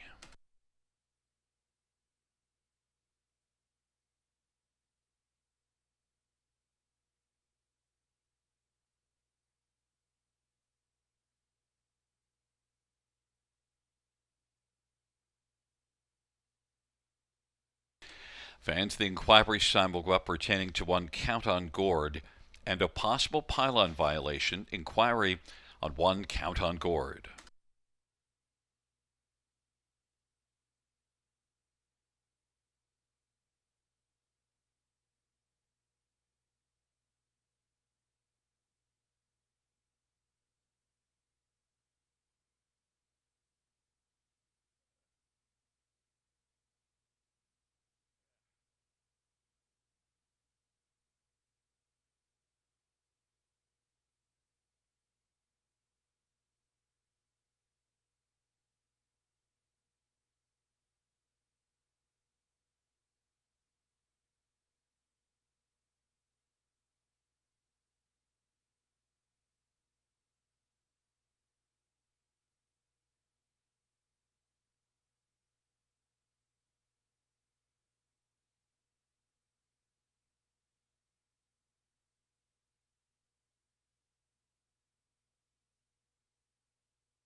Fans note the judge's ruling that number 1, Count on Gourd, went inside of 2 consecutive pylons and then was lapped on by 7, Walk of Life. So will be placed back to 4th. The new top 5 of the board will be 5-1. Correction, the new top will be 5-7-1-6. That is 5-7-1-6.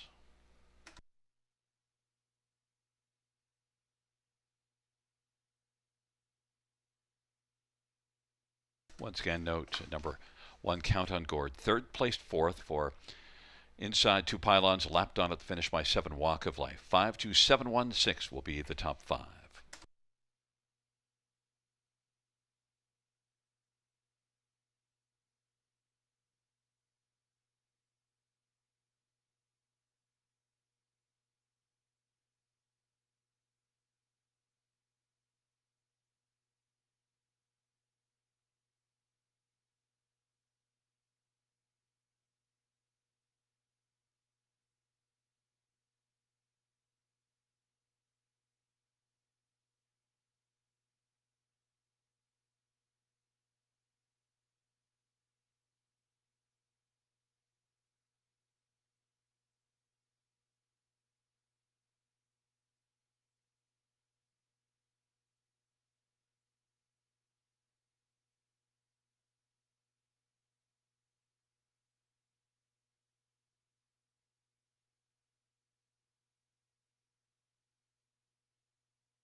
Fifth race, 5, Better Talker, 480, 270, 230. 2, Call Sign Rooster, 330, 280. 7, Walk of Life, 750. $2 exactor, 1120. Dollar try, 5120. The dollar high five, 1,080.15. 20-cent high five is 216.03. 20-cent pick 3, 473. The 20-cent pick 4, 35.05. Dollar pick 5, 435.30.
fifth race.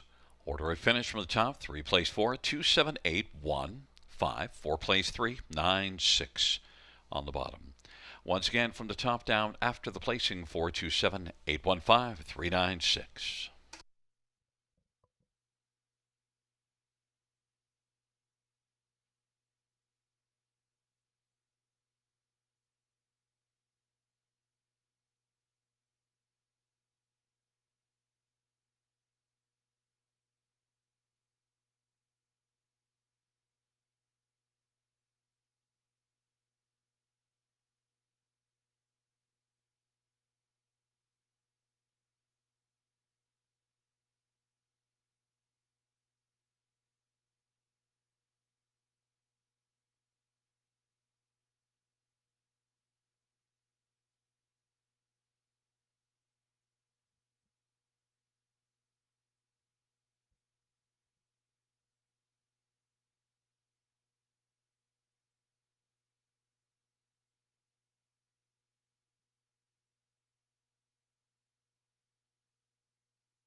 Alrighty, a few moments left for wagers on the upcoming sixth race. This one, the start of tonight's late pick 5 opportunity. And we'll go through these tickets now at $27 even on a 20-cent wager is what I'm aiming for here on this late pick 5. I single up the one Beach Wiggle. She's tough to go against here. Right now, a second choice. I could see her going off as a heavy favorite once again. 3 deep in race number 7 with a 2, 6, and 8. Make Me a Legend. Moon Lover Bovino. Strongman Hanover gets the outside chance. 3 deep in the 8th as well with a 2, 6, and 7. Over to race 9. Went to the inside 3. Boot Hill Hoodie. Treasure the Day and Parlay King, and on the end of it, that's where we're going to go deepest of all. 3, 4, 5, 6, and 7. The 8 Dylan's Vet was a scratch in there, so we added in the 5 again. 27 even on a 20-cent. Pick 5 ticket suggestion. Gary Guy with his best go on tonight's late pick 5. He does a single up the one Beach Wiggle as well. His top selection in the 7th being 8 Strongman Hanover. His backup plan is the 6 Moon Lover Bovino. Gary opting to go deepest of all in the middle leg, race 8, where his top pick is number 1 Talbot Prankster. He also includes the 2, 6, and 7. He goes to the inside 2 in the 9th. His top play being Treasure the Day, along with Boot Hill Hoodie, the 1 and 2 on Gary's race 9, pick 5. And race number 10, he looks to go with a 6 in a harness racing finale, being Jimmy's on a roll. It'll also include the 4, a Rowdy Patrick, just $6.40 if you're in to go with the track announcer Gary Guy on his pick 5 play. And one last ticket, this one for Connolly Ecclestone. No singles for Connolly. 1 and 4, the opening leg. A Beach Wiggle with HP Josephine. He goes 2, 4, 6, and 8. The even numbers are covered. Race 7, 2 deep. Races 8 and 9. 4 deep on the end with a 1, 2, 3, and 6. 25.60 if you're going along with Connolly on his late pick 5. Good luck.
field for the 6th on parade. 1 Beach Wiggle, Travis Cullen, Jody Cullen, and Ron Cullen. Number 2, Whole Lot of Rosie, Sammy Filia for Chantel Mitchell and Mitchell DiCenzo. Number 3, the Wise Flower number 10, Jody Jamieson for Joe Pereira and Imagine Stable.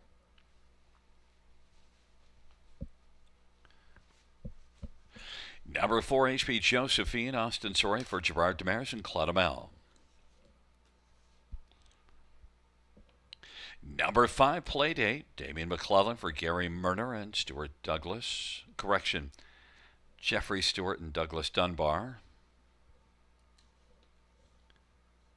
Number 6, Tall Dark Latte, Bertie Golliers for Melissa Loyer and Victoria Loyer. And number 7, Tava Kristen, Jason Ryan for John Pentland and Gary Volpe and Ellen Albert. Let's get a look at this field. Field of 7 for race number 6. And while the fans are looking at just one horse, and that's the 1 Beach Wiggle right there on our screen. Yeah, what's not to like about her? 5 wins in her last 6 outings, and likely to be the heavy favorite in here again. And as always, she looks great, Gary. Back in the same class, too. Yeah, I mean, heavy favorite at this class in each of her last 3, and inside post to work with. Her early speed is her best ammo, and she'll likely dictate here. Yeah, and look, if anything, last race raced even better and one going away from a tougher post assignment. So same class, better post, most likely same result. But, you know, where else would you want to go? I forgot to mark down your pick. So where are you going for second? And I'll look it up while you're telling me who's your second I thought it choice. was as easy as 1, 2, 3 in here, Gary. My top 4 are actually the 1, 2, 3, and 4 in that order. Whole Lot of Rosie and Sammy to work out another 2-hole ride behind Beach Wiggle, leaving right next door. I think that's the lineup, 1, 2. Yeah, it makes a lot of sense because Whole Lot of Rosie's been second best to Beach Wiggle each of the last 2 starts. Whole Lot of Rosie, 4-year-old mare against the 3-year-old filly, but Rosie's been, the bridesmaid, and probably will leave well enough to get another pocket trip. It's just, sat the pocket, so what? Second 3.5, but at least you get a nice second place check. Well, yeah, and I mean, if the 1 should happen to get pressed early by any other horse, I mean, it could set it up for the 2, but right now she hasn't been able to gain on Beach Wiggle. Yeah, and look, could that other horse be YS Flower number 10? Because this one at Georgian blasted out last time and romped over a non-winners of 2 field, and that was 55-2, but I would say that 55-2 and the 54-1 of Beach Wiggle are almost identical in my mind, comparing the 2 tracks. And that's what I was thinking when I made this one a top 3 threat. Joe Pereira training picks up Jody Jamieson this evening. Anytime Jody's on the beat tracks of Ontario, you got to look at anything he's driving. And like you mentioned, the 55 speed in the most recent start, got to be 54 at Grand River all day. Yeah, the only thing that makes it hard to take the 3 on top of the 1 and 2, 1 win in 22 starts this year, while Beach Wiggle's had 22 starts also, 9 wins. Yeah, Beach Wiggle's just a winning machine. YS Flower number 10, not quite a winning machine, but a pretty good check getter. The driver is, though. The Green Machine's the driver, so maybe he can transfer some of that onto this one. And look, YS Flower number 10, Brady Golliers drove this one last time out. Jody's hopping aboard. HP Josephine, you went 1, 2, 3, 4, so we get to this one 4th. And Austin Story, Gerard Demers are often selected in the top 3, but geez, right now, this is a mare that's not on her A game. Not quite on her A game, but this might be a softer spot for her. I mean, leaving behind the car, she does have a little bit of speed to work with. I think all she has to do is settle in, float on out, settle into 4th or 5th early, and try to pick up the pieces late to grab a minor share. One thing to look at her, the last time she won, Beach Wiggle was 3rd, and HP Josephine got the better of her. That's the race that Beach Wiggle, the only non-win during this winning streak that she's on, was when HP Josephine got the better. Yeah, that was the start that Beach Wiggle had to come from off the pace. I don't see that happening tonight. There's no shot Beach Wiggle's going to be racing from behind in this one. Yeah, good clarification there. That's why we have the expert on, to add those little bits of knowledge when you look deeper. And it's a field of 7 taking up their positions in behind the gate. 6th dash on a Wednesday night at the river.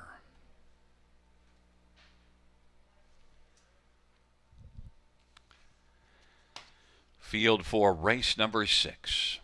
Gathering speed approaching the start.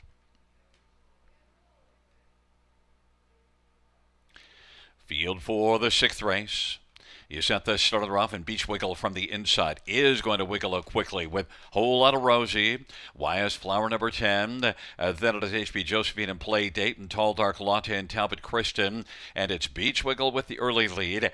And then YS Flower number 10 left well enough to slide on over and find the pocket in behind the heavily favored Beach Wiggle. YS Flower number 10 at 25-1 is racing the pocket. Whole Lot of Rosie is 3rd. HB Josephine is 4th, and then Play Date 5th. And then it is back to Tall Dark Latte and Talbot Kristen. But Beach Wiggle was able to grab the lead pretty easily, 27-1 to the opening quarter.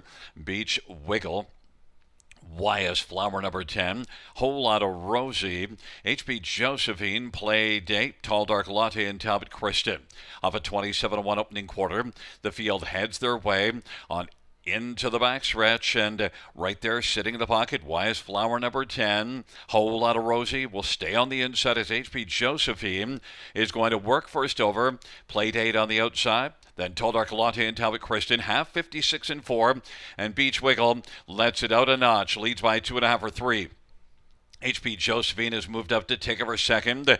YS Flower number 10 retreating a bit on the inside 3rd.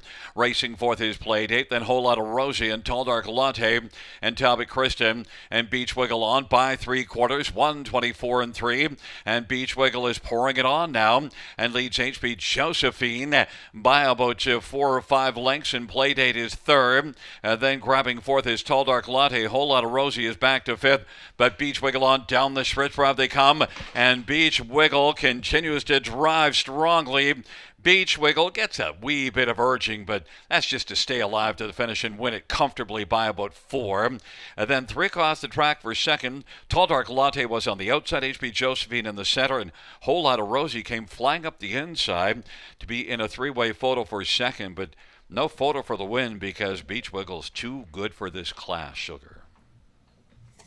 Indeed, just too much pony for these. Now picks up her 6th win from her last 7 outings. She's in the double digits for victory in 2026 now with 10 wins from 23 outings, and all that with a new speed badge included tonight. Beats her mark by 1/5 of a second, goes home with a 1:53.2. New lifetime best. That's one of those races where you really are looking for the other spots because it was pretty easy to predict that Beach Wiggle was going to go to the front and that they just couldn't go with her. And I do also like the fact that Travis opens her up a little bit because just, sometimes you get a horse sitting on your back that might be able to sprint for a little piece faster than you. So you do this and then they can't sprint by you because they got to make up a bunch of lengths first. Pretty much, right? Jody found a 2-hole ride, and he looked like he had a pretty good mare in front of him, sitting in the 2-hole behind this heavy favorite. But she let go pretty good through that final half, and she became a roadblock for the 2-horse, Whole Lot of Rosie, who was closing up sharply, but I think she missed the deuce. We'll see. There we're coming with the slow motion. I think it is that in the center, HB Josephine. We'll see the 6, 4, and 2 are there. And, Whole Lot of Rosie actually was able to stay alive enough to catch a piece, get a 4th. So HB Josephine, it's 1-4-6-2. Yeah, this might come back okay. I wasn't planning on the 4 being second. I wasn't planning on the 6 to hit the top 3. So maybe the try and superfecta comes back okay here off a 1-5 heavy hitter on top. Well, you said it's as easy as 1, 2, 3, 4. I guess it was as easy as 1-4-6-2. Yet. Back in front of us, number 1, Beach Wiggle, a 3-year-old Sunshine Beach Bay filly owned by Travis and Jody and Ron Cullen. Jody Cullen, the trainer. Travis Cullen, the winning driver. And it's the 10th win for Beach Wiggle this year, and the 4th in a row. Mile of 153 and 2, a new career best.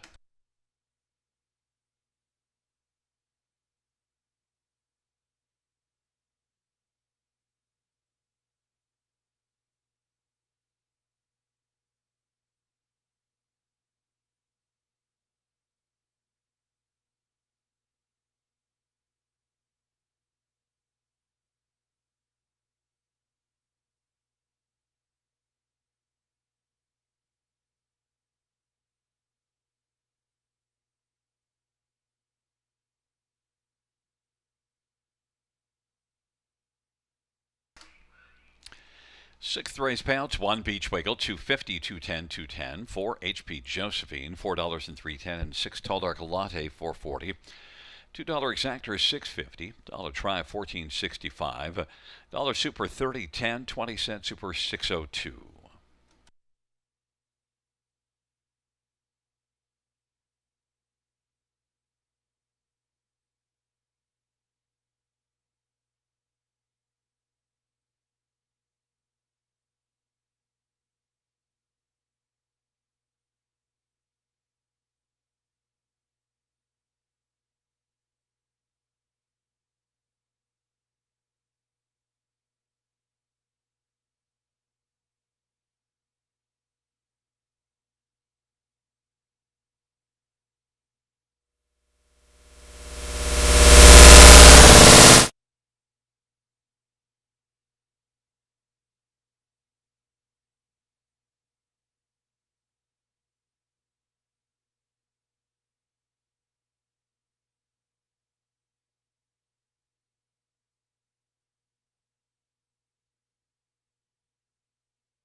The sixth race, order of finish from the tops, 1472536. That's 1472536 on the bottom.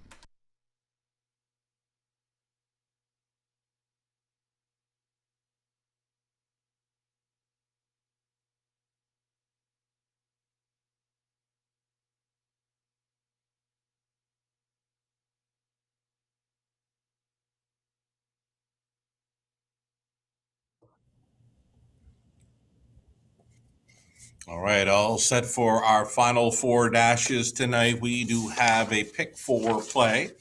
Starting things up here in race 7, an all pace pick four, where I've got no singles in play. I mean, Beach Wiggle was an easy one to find, the free bingo square to begin the pick 5 play. But for me, no singles in these final four races tonight. We're 3 deep in race number 7 using a 2, 6, and 8. Current favorite being number 3, Carson's Buck and Go. I've got no 3. Starting up my pick 4 play. 8th race, looking at the 2, 6, and 7, Lion Scooting, as well as Spare and Chucky Bovino. Inside 3 for the 9th, 1, 2, and 3, Boot Hill Huddy, Treasure the Day, Parlay King, and deepest of all, race 10, spread across 5 deep there with a 3, 4, 5, 6, and 7. Indigo for 27 even on the pick 4 play. Gary Guy, track announcer Gary Guy, his best go on a late pick 4 at the river. We'll bring up Gary's ticket. See what he's got. He's got a 2 deep starting up the race 7 as top play here. Number 8, Strongman Hanover. Outside post to overcome. His backup plan is number 6, Moon Lover Bovino. 8th race for Gary. Top selection being 1, Talbot Prankster. He's also including horses 2, 6, and 7. 9th race, he's on the inside 2. Those top selection is the 2, Treasure the Day over the 1, Boot Hill Putty. And on the end, 6 and 4. 6 being Jimmy's on a roll. Top selection, number 4, Rowdy Patrick, being Gary's plan B. Just 640 if you want to go along with Gary on his late pick 4. Connolly Ecclestone. Let's bring up Connolly's late pick 4. Ticket suggestion, even numbers. 2, 4, 6, and 8 for Connolly. The 7th race, 8th race. Talbot Creek Prankster, Chucky Bovino. The 1 and 7 are covered in race 8. The 9th race, the inside 2, Boot Hill Huddy, Treasure the Day. Connolly in the finale. Opting 4, Written in Stone, Look Up at the Sky, Ambush Sealster, and the 6, Jimmy's on a roll. 1, 2, 3, and 6 for Connolly on the end. $12.80 if you want to go along with Mr. Ecclestone on his late pick 4 at the river.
Field on post parade for the 7th.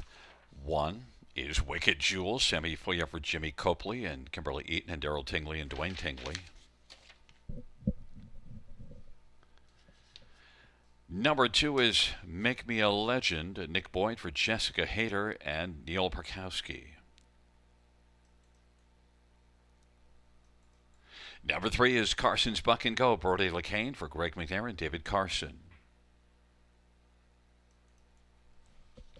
Number 4 is Starbright Dancer, Brady Golliers, Rod Boyd, and A Numbered Company. 5 is Sweet View, Austin Surrey for Cassidy Schneider, Colonel Schneider Jr. Number 6, Moon Lover Bovino, Travis Henry for Clifford McGuire and Nance McGuire. Number 7, Summit Sealster, Daryl Thiessen for Corey Giles and Brad Gray.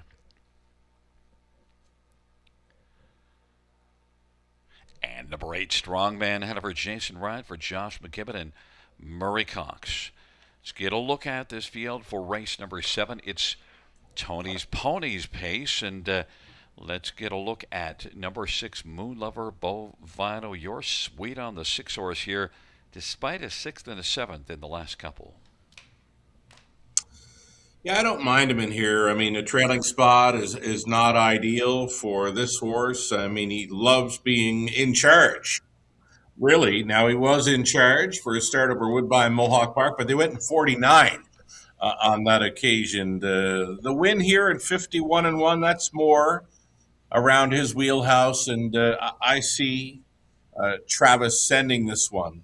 I mean, especially from racing off the pace last time out, this horse wants open road tonight. He's going to be begging for it. Even money, and I love his chances. Well, certainly did win here in 51-1, so there's something to love in there, and the fans are loving with you at even money. But you know what? Strongman Hanover, you can't say this one hasn't been strong of late. He's been really good on his comeback. I mean, from 3 starts dating back to June 26, he's been a winner twice, second best in the latest. There's not a whole lot of gate speed, so I don't know where Jason's going to find a seat for this one early. He's likely going to have to come from well off the pace, and if Moon Lover Bovino gets things all his own way up front, he's going to be tough to track down. But Strongman Hanover, worth a long look. He's very sharp still. Look at him, right on the bit here for Jason Ryan. Yeah. It's just that tough outside post, Gary. Yeah, and you know, well, he had the trailer post last race, and you remember that thing about trailer post to nose on gate? It's more applicable to the 6 because this is one that can benefit from nose on gate. It really doesn't matter 100% to Strongman Hanover. It really doesn't. Yeah. It doesn't apply in this case. Yeah, they're night and day type horse, right? I mean, one's a blaster, the other's a come from behind type horse. What it'll really depend on is, if you get a reasonable half or if the half gets forced. Because if it gets forced, it really opens the door for the 8. And if Moon Lover Bovino can get things all his own way, well, then it probably goes his way at 3-2. How about number 2, Make Me a Legend, Blinkers to Blind Varietal? And look, only 8th last time, but really good form and a bunch of races before that. Yeah, I think you just draw a line through his latest. Now he's going to be racing for trainer Jessica Hayter tonight. And Nick Boyd, another one of those drivers that was involved in the National Driving Championship Sunday afternoon at Clinton. He put a lot of horses in play that day. And I got a nice message from Nick today mentioning what an honor it was for him to be in that prestigious event. He had a lot of family and friends on track that day. And I'm sure he had a wonderful time. As mentioned, lots of professionalism, lots of camaraderie, the respect among those drivers competing. And for Nick Boyd, a really good showing for him. And he gets a pretty good shot with this Make Me a Legend off the claim. Got some gate speed and should be able to, might even be able to sit the pocket behind Moon Lover Bovino. Yeah, I think this one, between the 1 or 2, I think it's got to be the 1 or 2. Yeah, and Starbright in the Dancer pocket behind the 6. Yeah, because I think they're going to be vying for it. The one has the advantage on the inside. Starbright Dancer, Brady Colliers for Rod Boyd, kind of fell off in the last race, but maybe could come back on because this is one that won 5 out of 10 starts last year. Yeah, just one start, though, in the last 5 weeks, and that had me kind of steering clear. I want to see him once. 15-1 right now, but Brady can work some magic here, possibly. Well, the 7th race is the Tony's Ponies Pace. It's a field of I like that. Tony's Ponies. Let's go. Yeah, well, and they're enjoying their night here at Grand River. And so are the announcers on track. So are as we, well. right. Yeah, we're having a great time. And Our picks aren't. Well, yours are doing okay. Mine. It's a field of 8 for race number 7.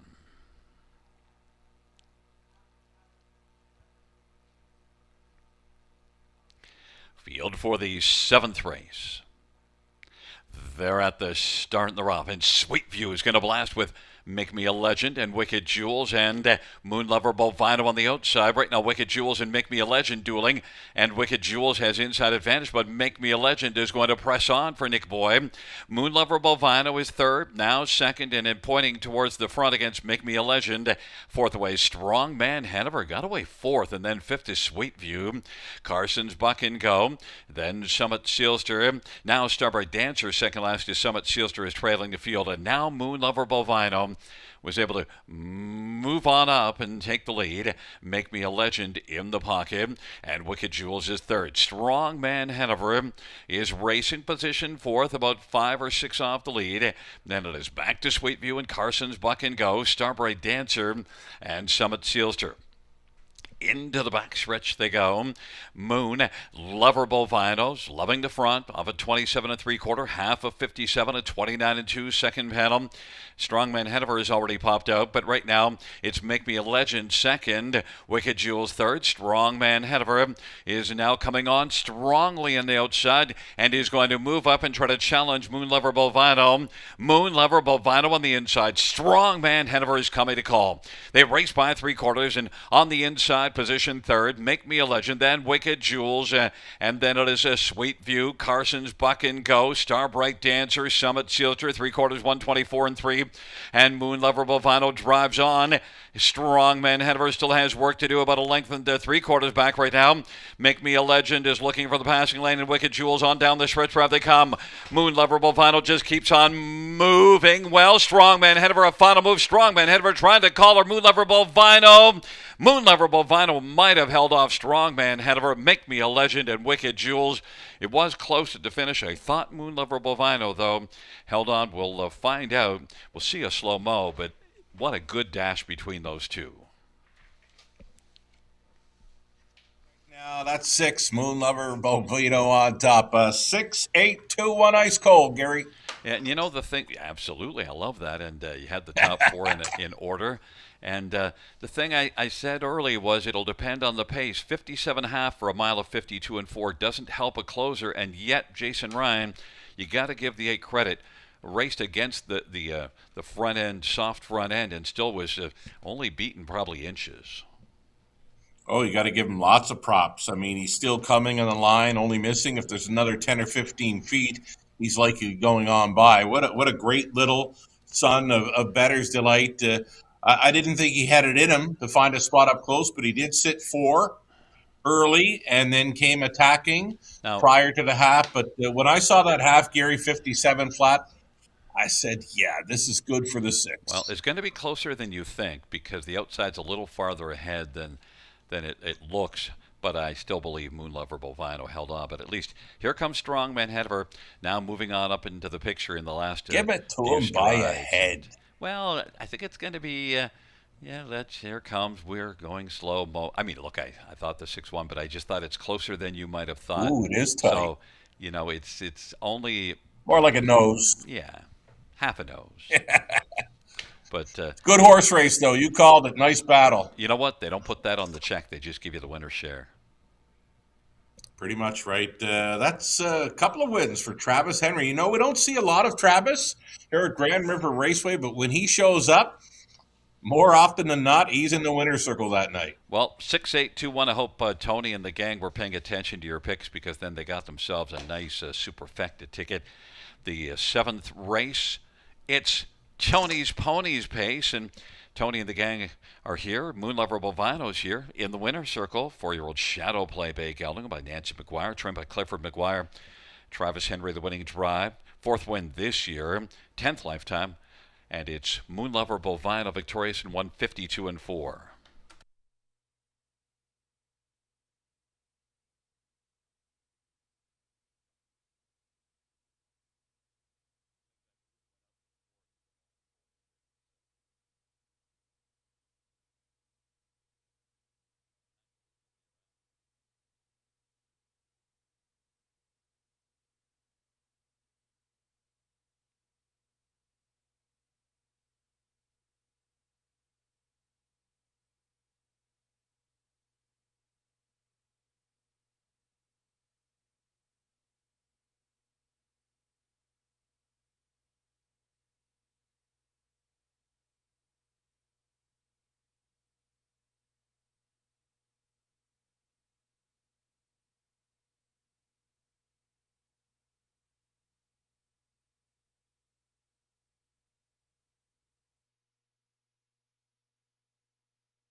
Seventh race payout, 6 Moon Lover Bovano, 460, 240, 210. 8 Strongman Hanover, 250, 210. 2 Make Me a Legend, 280. $2 exact rate, $60. By 1130. Dollar Super, 25.70. 20-cent Super, 514.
Seventh race, order of finish from the top, 435-761-82. That's 435-761-82 on the bottom.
Fans, for those of you here on track, just note that the 10 is drawing in this race. The 8 is scratched, but the tilt board bulbs are burnt out on the 10, so you're not seeing the 10. So take a look at the tote screen right beside the tote board, the television screen, and you'll see the 10 at 35 to 1 right now. The 10 is in and the 8 is out. And also we have a vehicle that we need moved. The license plate is CERH 735. That is CERH 735. We need you to move this vehicle immediately.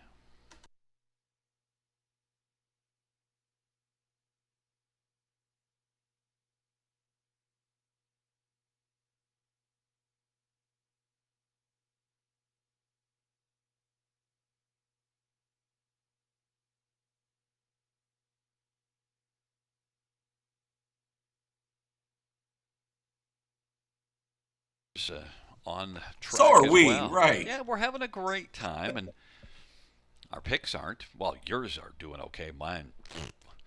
It's a field of 8 for race number 7.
Field on post parade 1, Talbot Prankster, Garrett Rooney for Fred Roulard. Number 2, Lion Scooting, Lauren House for Jason Sherman and Dwayne Swiller. Number 3, Court's Choice, Todd Ratford for Mary Ratford and Brady Doyle. 4 scratched. 5 is Now It's a Party, Jeffrey Hunt for Patrick Hunt and Jennifer Armstrong.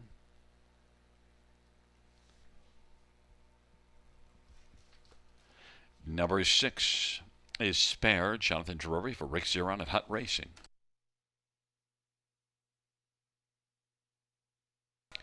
Number 7, Chucky Bovino, Andre Kawhi for Caitlin Graham and Glenview Livestock. 8 is Scratch. 9, Speedy Dancer, Sammy Foyer for Jimmy Copley.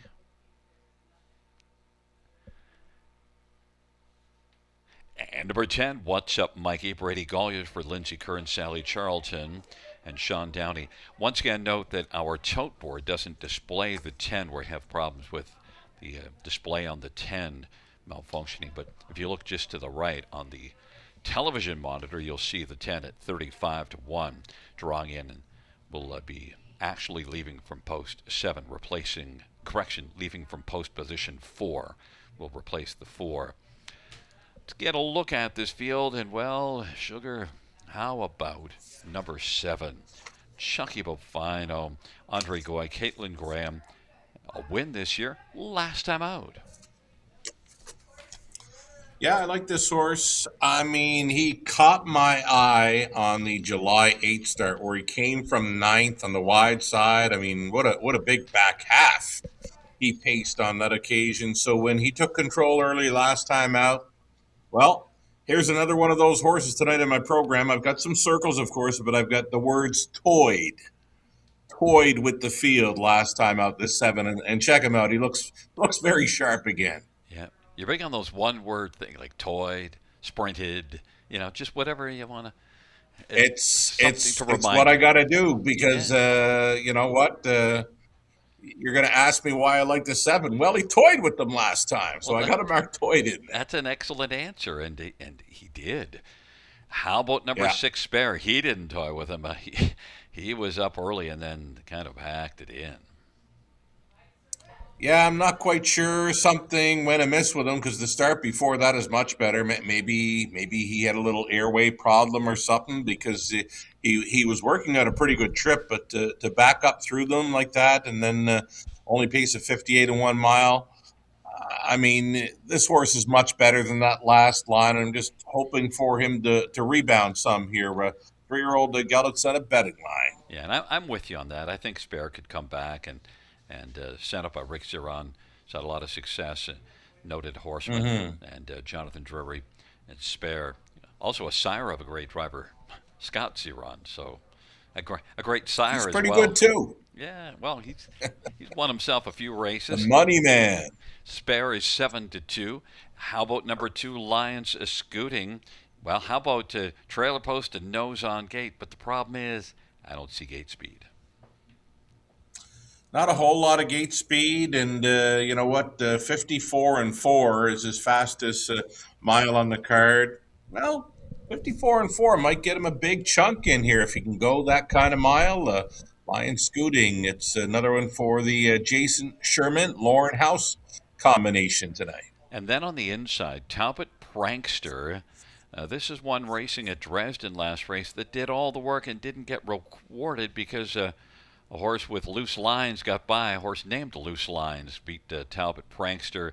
And, well, this is one that won 2 starts ago. In fact, has 2 wins and a second in the last 4. And the gate speed and the inside. Yeah, the form's pretty good on this one, and driver Garrett Rooney's been getting along fine with him. He does show a pair of wins in his last 4 outings. Both of those victories are over the 5/8 at Sarnia, and both of the victories had Garnett in the race bike. Lightly raced, of course. He's a 2-year-old at Cattle Wash, but he's up against the older horses here, Gary. Well, one thing you can't say about him is that he's all wound up. He's, in fact, so calm. He's just standing there, and Garrett's like, come on now. But, well, he wanted to slow down. He wanted to hear, well, what are they saying about me? What are they saying? Just taking it all in is what he's doing. Look, You know what? We should mention the number 6, Yeah. or the 7, that is, Chucky. Now, I've called you call it bovino, I call it bovino, and neither one of us are wrong. We talked about it, right? Well, I mean, hold on bovino. a second. You said neither one of us are wrong. Are you sure I agree with that? Come on, man. I just use the Italian pronunciation. When I say a Chucky bovino, then I can't be wrong. Bovino's not wrong either, though. Okay, I'll go with you on that. I like because I love the Italian language. So okay, I'm going with you on the bovino now. I don't know if I can change, but I'm going with Come you. on, bovino. Come on, Chucky bovino. 2 in a row. There we go. Well, and I see Talbot Prankster's woken up a little bit. Man, he looked calm. Field of. We also have What's Up Mikey from the trailer. Well, from post position 4 rather. It's a field of 8.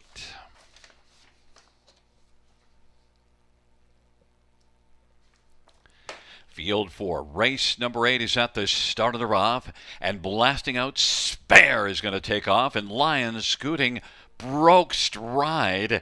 Chucky Bovino on the outside, Talbot Pranksters on the inside, and racing position to 3rd. Then Speedy Dancer as the field races on around the turn, and to the outside now it's a party. Then it is back to What's Up Mikey, and then Court's Choice. But right now it is Chucky Bovino who's come on to get the lead. 3-5 on the board. Chucky Bovino. Spare on the outside says, I want to come back and challenge here.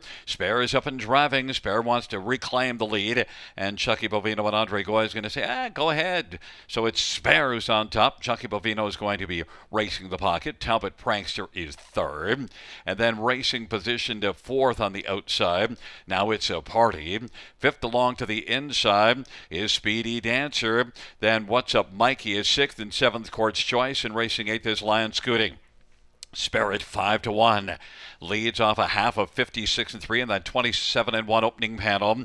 Chucky Bovino's racing position second. Talbot Prankster is third. Then Speedy Dancer. Now it's a party. Three wide. What's Up, Mikey? And then Court's Choice. But now popping out looking as sharp as Speedy Dancer. Speedy Dancer is going to speed up into contention quickly against Spare. It is Spare. Speedy Dancer is coming to call. And Chucky Bovino is going to wait for the passing lane. Talbot Prankster is racing fourth. And then Court's Choice. And the field turns for Hum. Now it is a Spare. Needs to find some spare speed because has to hold off a Speedy Dancer.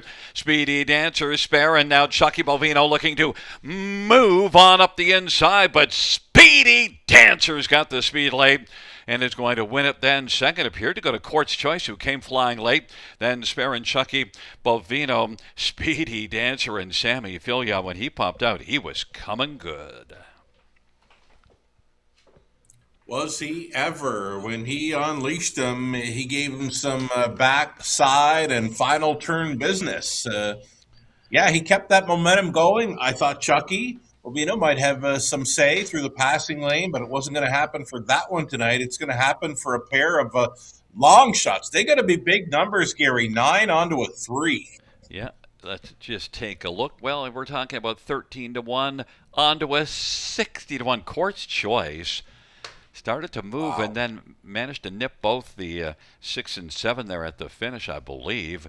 So that's going to be a monster exactor price, and Speedy Dancer really moving well at the This finish. just in, Gary. Yes. I got what this exactor is coming back at. Give me it. $2,210 for the $2 exactor 9 and 3. Somebody's really happy and says, hurry up and make this official. Yeah, indeed. And the 3, he just got there late, right? Like, what a push on the end to grab the deuce. Because now we're just looking, and then all of a sudden there's no 3, and there's no... Well, yes, there's a 3 right now. 3, 6, 7 are the second, third, and fourth. But I'll tell you one thing. We don't need a photo for the win. And Speedy Dancer, he was really moving well. And the wolf woke up tonight. Yeah, I mean, look, he's been on a nice tear.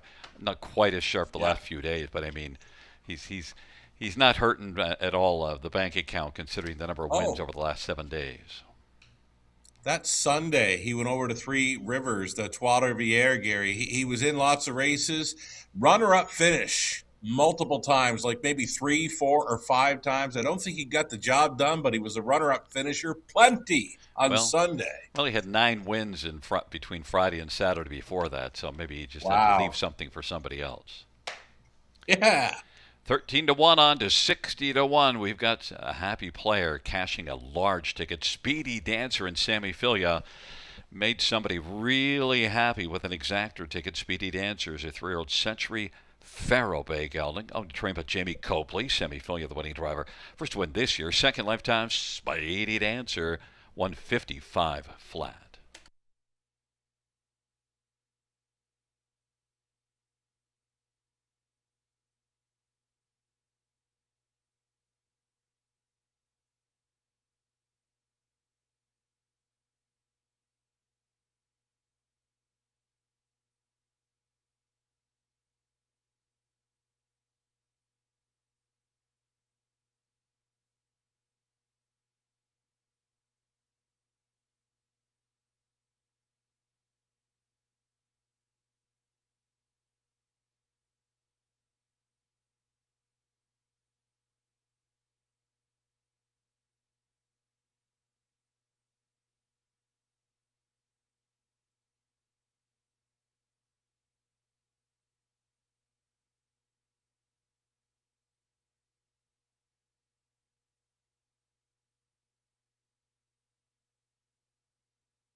The payouts for race number 8. 9 Speedy Dancer, 2860, 1250, and 740.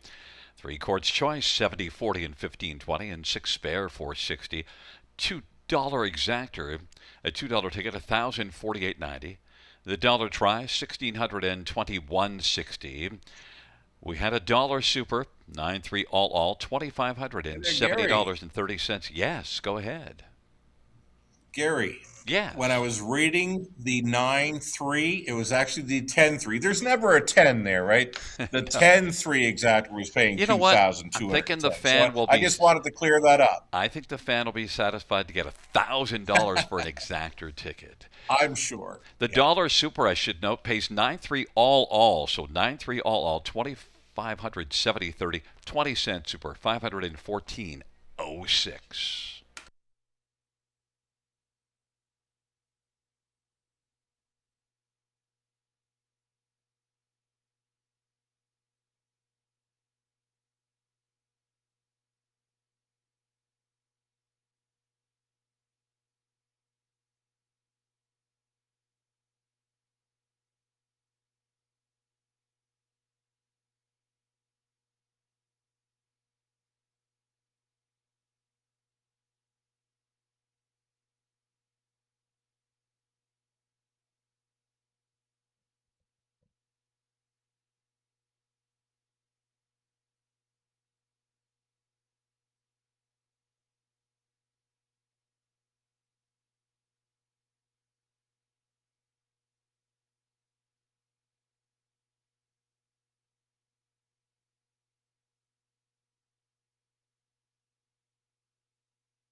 Eighth race, order finish from the top. 582, scratch 734, scratch 16. That's 582, scratch 734, scratch 16 on the bottom.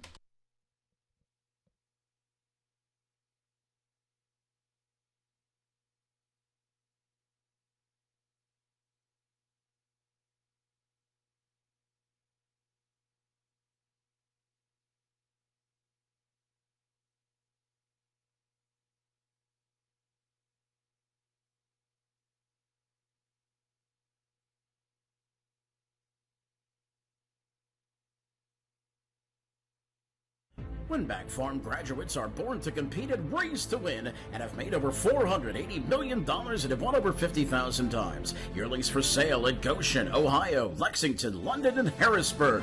Featuring first crop yearlings sired by Meadowlands Pace winner Beach Glass, Adios Pace winner Cannibal, O'Brien Award winner Lawless Shadow, multiple O'Brien Award winner Tattoo Artist, and Dan Patch Award winner Volume 8. Yearlings eligible for multiple racing jurisdictions. For more information, visit winbackfarm.com.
Field on post parade for the 9th. 1 Boot Hill Huddy, Travis Cullen for Jody Cullen in A1 stable.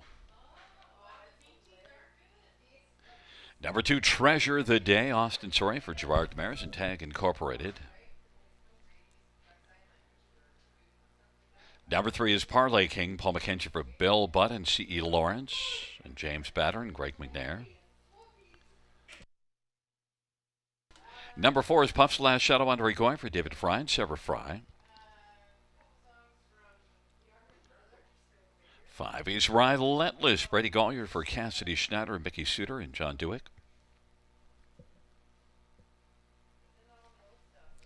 Number 6, Coal Creek Pantera, Damian McClellan for Vic Putty and Limco Incorporated.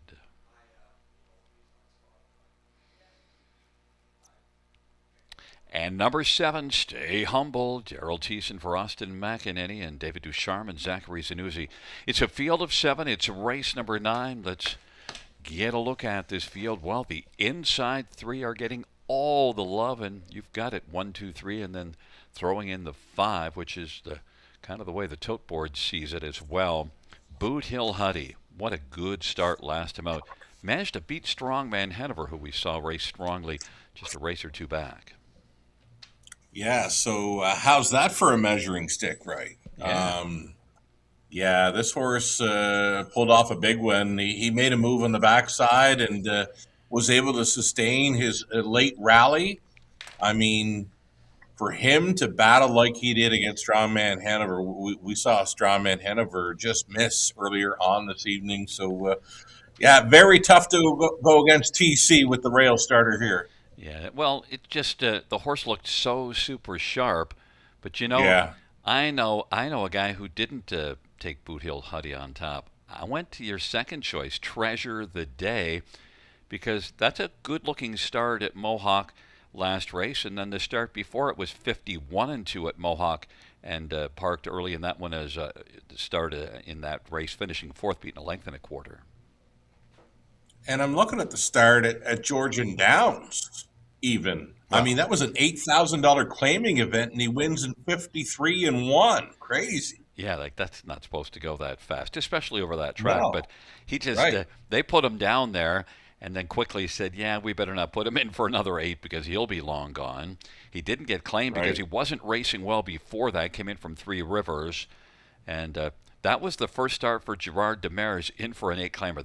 I guess they knew they could get away with 1, but then since then, a couple of seconds. Kind of stole that one, right? Yeah, I think so. A couple of seconds and a 4th at Mohawk, and all in good time. So certainly Treasure of the Day shows enough speed and is getting love at 6-5.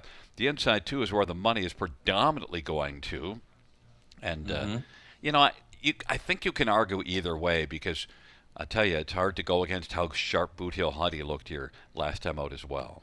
Right. I think the 1 for me does get an edge here because he's got a little more class on the 2. I mean, I don't think I've ever seen the 1 horse in for $8,000, but as you mentioned, I think they were just kind of trying to sneak that one in there on them at Georgian. They snuck a fastball by. And big time. Yeah, Treasure the Day, Austin Sorey, Gerard Demers. Very strong connection. So you get, Travis Cullen, Jody Cullen, or Austin Sorey, Gerard Demers. You kind of flip a coin. The money's gone to the 2, but they're very close. And then it's 3 Parlay King is your third choice. And Parlay King is one that, you see a win here June the 15th. So one not that long ago.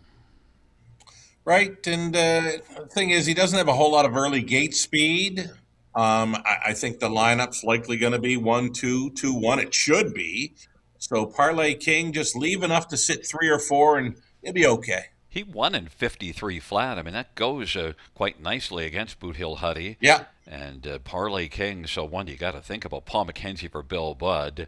And how about number 5, Relentless? This is one that's the last couple races not quite as good, but still overall, when you look at the body of work during this meet here at Grand River, it's been racing consistently well. If there's one that could surprise off the wings, it's this 5, Relentless, because he has gotten to the quarter in 26-2 from post 6 at the River. So his best shot to hit the board in this one is to leave sharply. And Even if he doesn't get to cut it, some give and go action. But if this horse blasts off and is able to sit one or two, he's going to get a big chunk of it. yeah, and the reason why he didn't win that day is because Strongman Hanover won in 51 and 2. That was a little too much for this kind Yeah. of group, and so Relentless did a lot of work early and then couldn't hold off a few horses. But we'll see. Certainly, Boot Let's Hill see Huddy him and Treasure of the blast. Day are getting the action. See, Treasure of the Day is Sugar's 4-5. Wow, that's a little heavy. He does look great. I think he's a big track horse, just the way he's been going along, kind of loping. I think he's going to enjoy the 5/8 here at Grand River Raceway, just like he's done pretty good at Georgian and Woodbine Mohawk Park. Over bet right now, though. I want the one at 2-1 long before the two at odds on. Yeah, I thought they were closer than what the tote board is suggesting. It's a field of Yeah. 7 for race number 9. They're into the backstretch.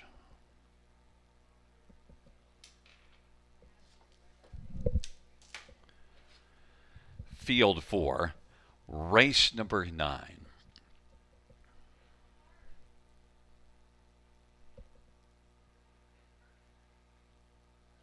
Gathering speed, approaching the start and the rough, and Coal Creek Pantera is going to blast with Boot Hill Huddy on the inside and Treasure the Day, who's racing third right now.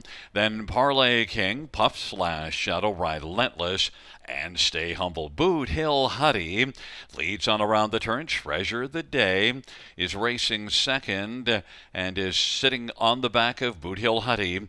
Coal Creek Pantera third. Parlay King is fourth. Puff Slash Shadow, Relentless, and Stay Humble. And off the turn they come. And Boot Hill Huddy dropped down to being the 4-5 favorite. Boot Hill Huddy. Treasure the Day is racing position to second as they roll on up towards the half of a 28 quarter, and it is Coal Creek Pantera third, Parlay King, Puff Slash Shadow, then to the outside Relentless, and on the inside Stay Humble. But it's Boot Hill Huddy and Travis Cullen with the front. Treasure the Day is right now treasuring a pocket right on the back of the 4-5 Boot Hill Huddy. Puff Slash Shadow is on the outside, first up third, and they race to the half in 58 and 3 and a 28 and 3 second panel. Boot Hill Huddy, Treasure the Day to the outside, getting a little closer. Puff Slash Shadow, and then it is Coal Creek Pantera to the outside, Relentless. Parlay King is blocked down to the inside and Stay Humble, but they race on towards 3/4, and Boot Hill Huddy leads, and the advantage is 2 1/4 as Travis Cullen looks to open a little bit on Treasure the Day. Boot Hill Huddy, Treasure the Day, Puff Slash Shadow, Coal Creek Pantera, Relentless, and then Parlay King and Stay Humble. It is Boot Hill Huddy as the field turns for home. Treasure of the Day's got some serious work to do because Boot Hill Huddy is on fire on down the stretch drive, and Boot Hill Huddy dominating and is going to win going away. Treasure of the Day was second, Parlay King third, and Coal Creek Pantera fourth, 153 and 3.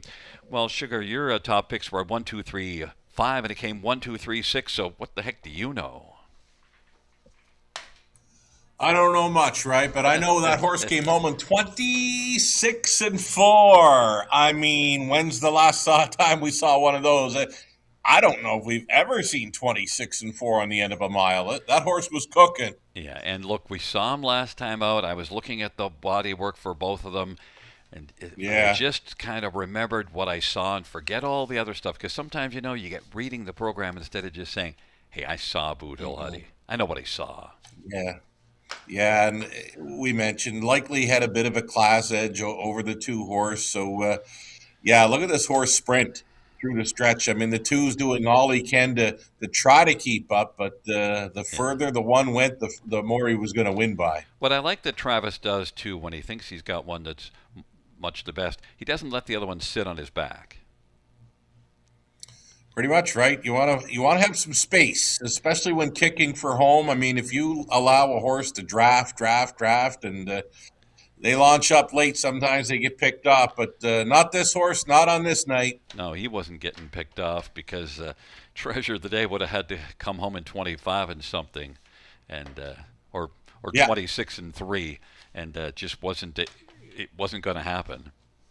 Amazing, because we talk about it lots, right? A real rarity to see a horse come home in 27 at Grand River Raceway, but now to see this horse, Brynholm 26-4. That was very impressive. Yeah, and this is a horse that, you know, still just a 5-year-old. I mean, Jody Cullen's got a nice barn, but this is one I think you're going to start to see even more from because this is a Yeah. really big mile for Boot Hill Huddy. I mean, it wasn't just the total speed of 53-3; it's the way he did it. The way he did it, kind of lightly raced, right? Just 14 starts this year and last year. So lots more to come for this one, I'm sure. Boot Hill Huddy back in front of us, and Boot Hill Huddy is 5-year-old vintage Master Brown gelding by A1 Stable of Dundas. Jody Cullen, the trainer.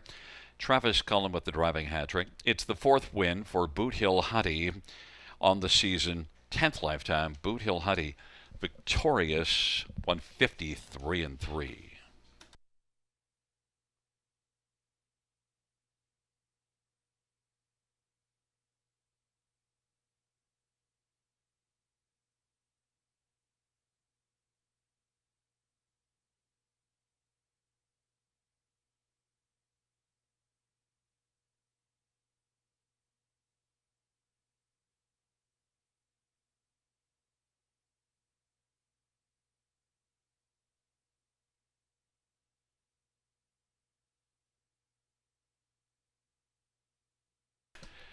Ninth race payouts: 1 Boot Hill Huddy, 360, 220, 210.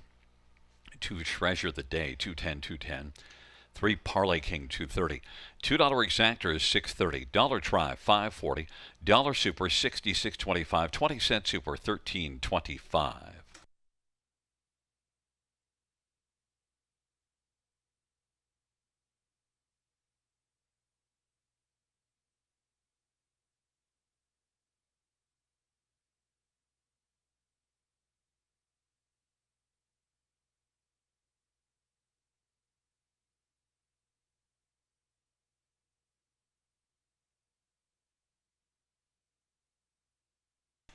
And I should mention that's the driving hat trick for Travis Cullen. 3 on the evening for Travis Cullen. 3 wins in the 9 races this evening.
ninth race order finished from the top. 1, 2, 3, 5, 6, 4, 7. That's 1, 2, 3, 5, 6, 4, 7 on the bottom.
On post parade for the 10th, one written in stone. Sammy Filia for Brenda Duncan and David Duncan. Number 2 is Look Up at the Sky, Travis Henry for Brittany Kennedy and Money Clip Racing. 3 is Ambush Sealster, Jason Ryan for John Kennedy and Allison and Caitlin Kennedy and Valerie Phillips. 4 is Rowdy Patrick, Brady Gollier for Tess Waxman and Levi Kepfer. 5, Smoothies Delight, Daryl Cheeson for Robert Kyle Fellows and Jeff McFadden. Number 6, Jimmy's on a Roll, Austin Sorry for Rachel Andrew.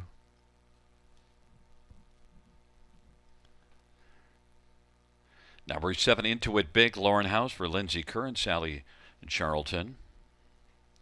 8 is Scratched.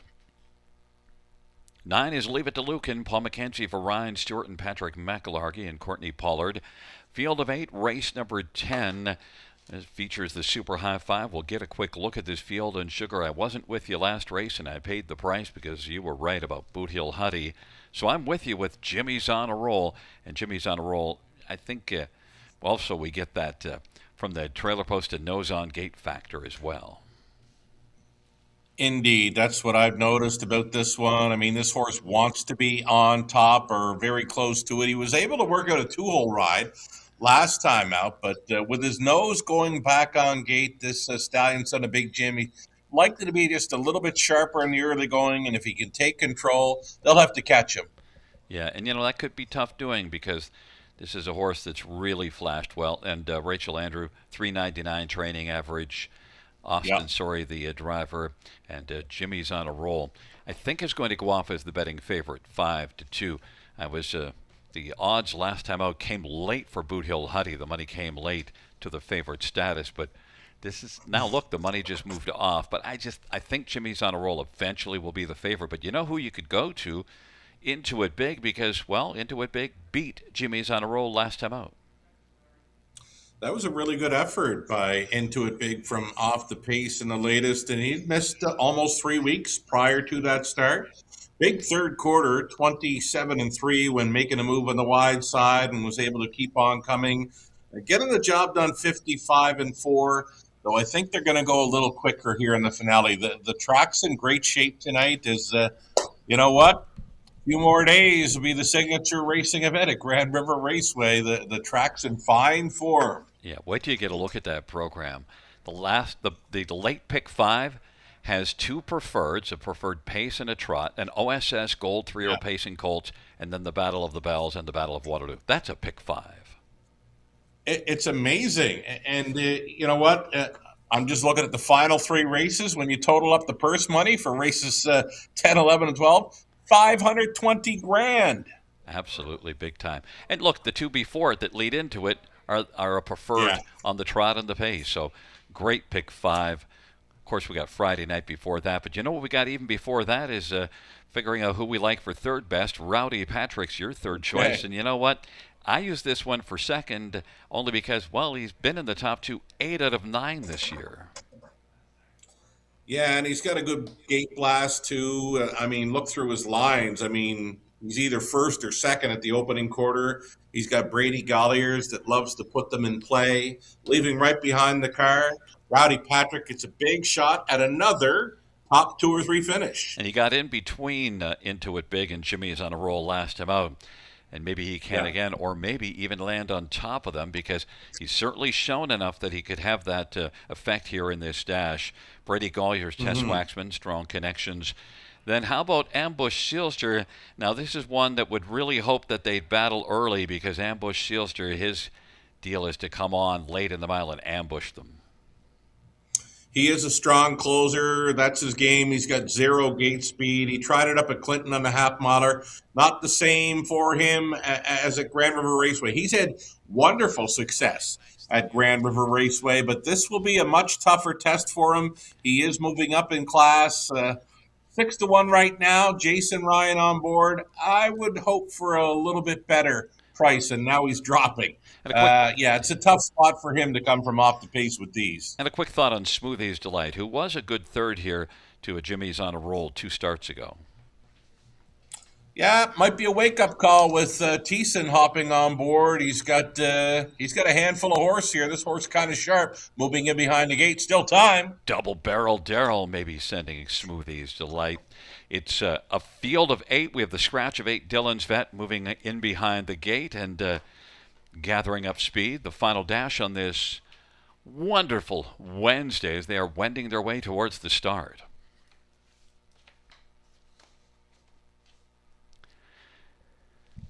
It's a field of 8. The 10th dash.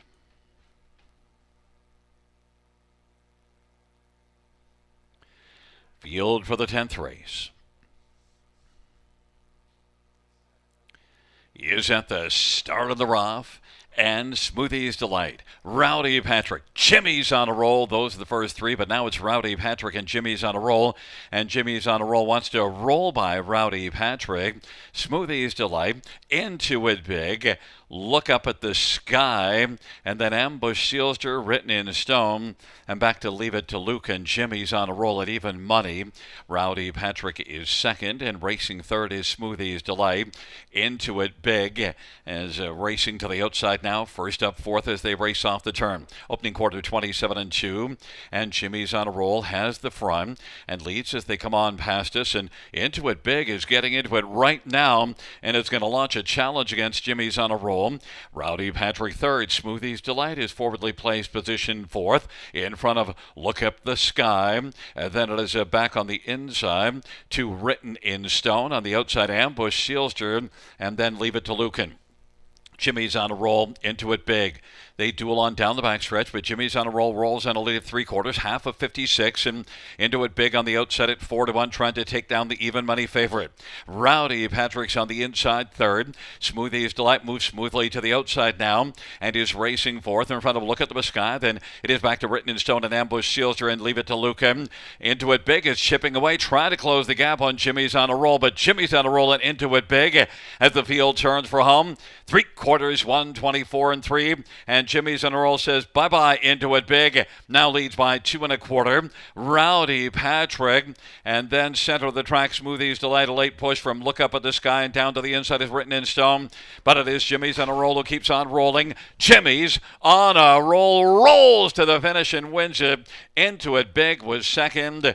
Then it's a big gap, and third gets Written in Stone, Rowdy Patrick, and then close for fifth, 153-4. Jimmy's on a roll, the winner. Well, had that post 6 in the last race bonus and was able to win. Yeah, there's another 6, winning a harness racing finale in North America. I wasn't going to say a word, but you opened up the door, pal. I wanted to get to it before you did. But I think Jimmy's on a roll would have won from post 18. Yeah, I mean, Austin meant business right off the car. He gave this one a reminder to go on in there. And when he touched down in the lead, that was going to be that. Into It Big, pulled alongside, offered up a pretty good challenge. And that was a pretty good deuce for Into It Big, but they weren't going to touch Jimmy's on a roll tonight. No, and look, Into It Big, full marks, really raced well. It's just too much pony with that 6. But, challenged and worked and tried. But, Written in Stone, 50-1, finishes third to at least help because the 6 and 7 were your top 2, and they were getting a fair amount of money. But Written in Stone at 50-1. Sammy Fillion brings home 1 on the inside. We often like that inside post just to land on the ticket because they can figure out a trip. But this actually wasn't a trip. You had to kind of earn it up the inside late. Yeah, Written in Stone. I remember chasing that one a few times for the Duncans last season at Grand River Raceway because he normally has a pretty good kick on the end of the mile. I mean, they weren't going to come near these 6 and 7. They were the class of that field. But for Written in Stone and Brenda and Dave Duncan, they get the third in there at 50-1. Fine job by Fillion picking up the pieces late to nab a big third in there for the connection. If my memory is correct, that lone win that Written in Stone had last year, you took this horse, and the horse was a long shot. Giddy up. My, oh, my. No, I'm pretty sure I remember. I got to look it back, but I remember thinking, what are you doing, buddy? And then, That doesn't sound like anything I do, Gary. No, but look, you nailed it. And, you had a good night. You finished it off with a couple of winners. study it up for Friday and maybe even take a peek at Monday. You bet. Back in front of us is number 6, Jimmy's on a Roll, a 4-year-old Big Jim Bay horse, owned and trained by Rachel Andrew. Austin Sorry, the winning driver, 3rd win this year. And the 7th lifetime, Jimmy's on a Roll. Rolls to victory in race number 10 and won 53-4.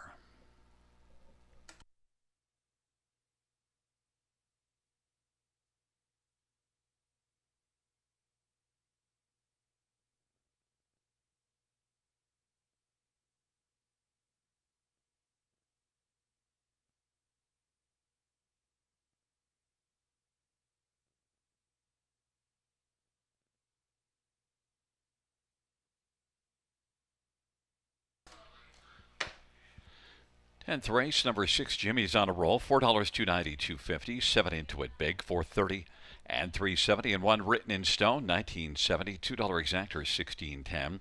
Dollar Tribe, $90.25. 20-cent high five, $168.26. $2 double of 1, $6.10.40. 20-cent pick 3, $14.39. 20-cent pick 4, $30.01.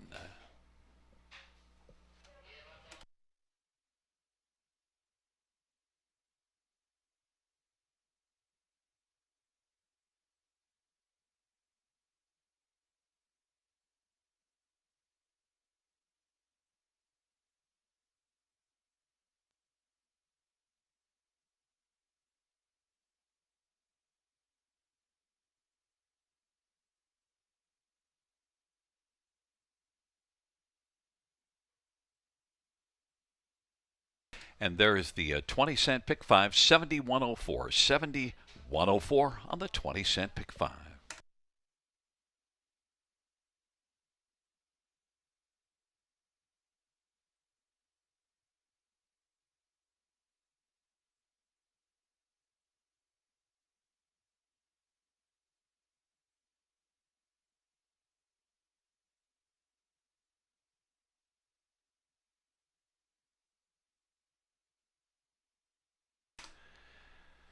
Tenth race order finish from the top. 358 471 2 scratch 6 scratch. That's from the top down. 358 471 2 scratch 6 scratch.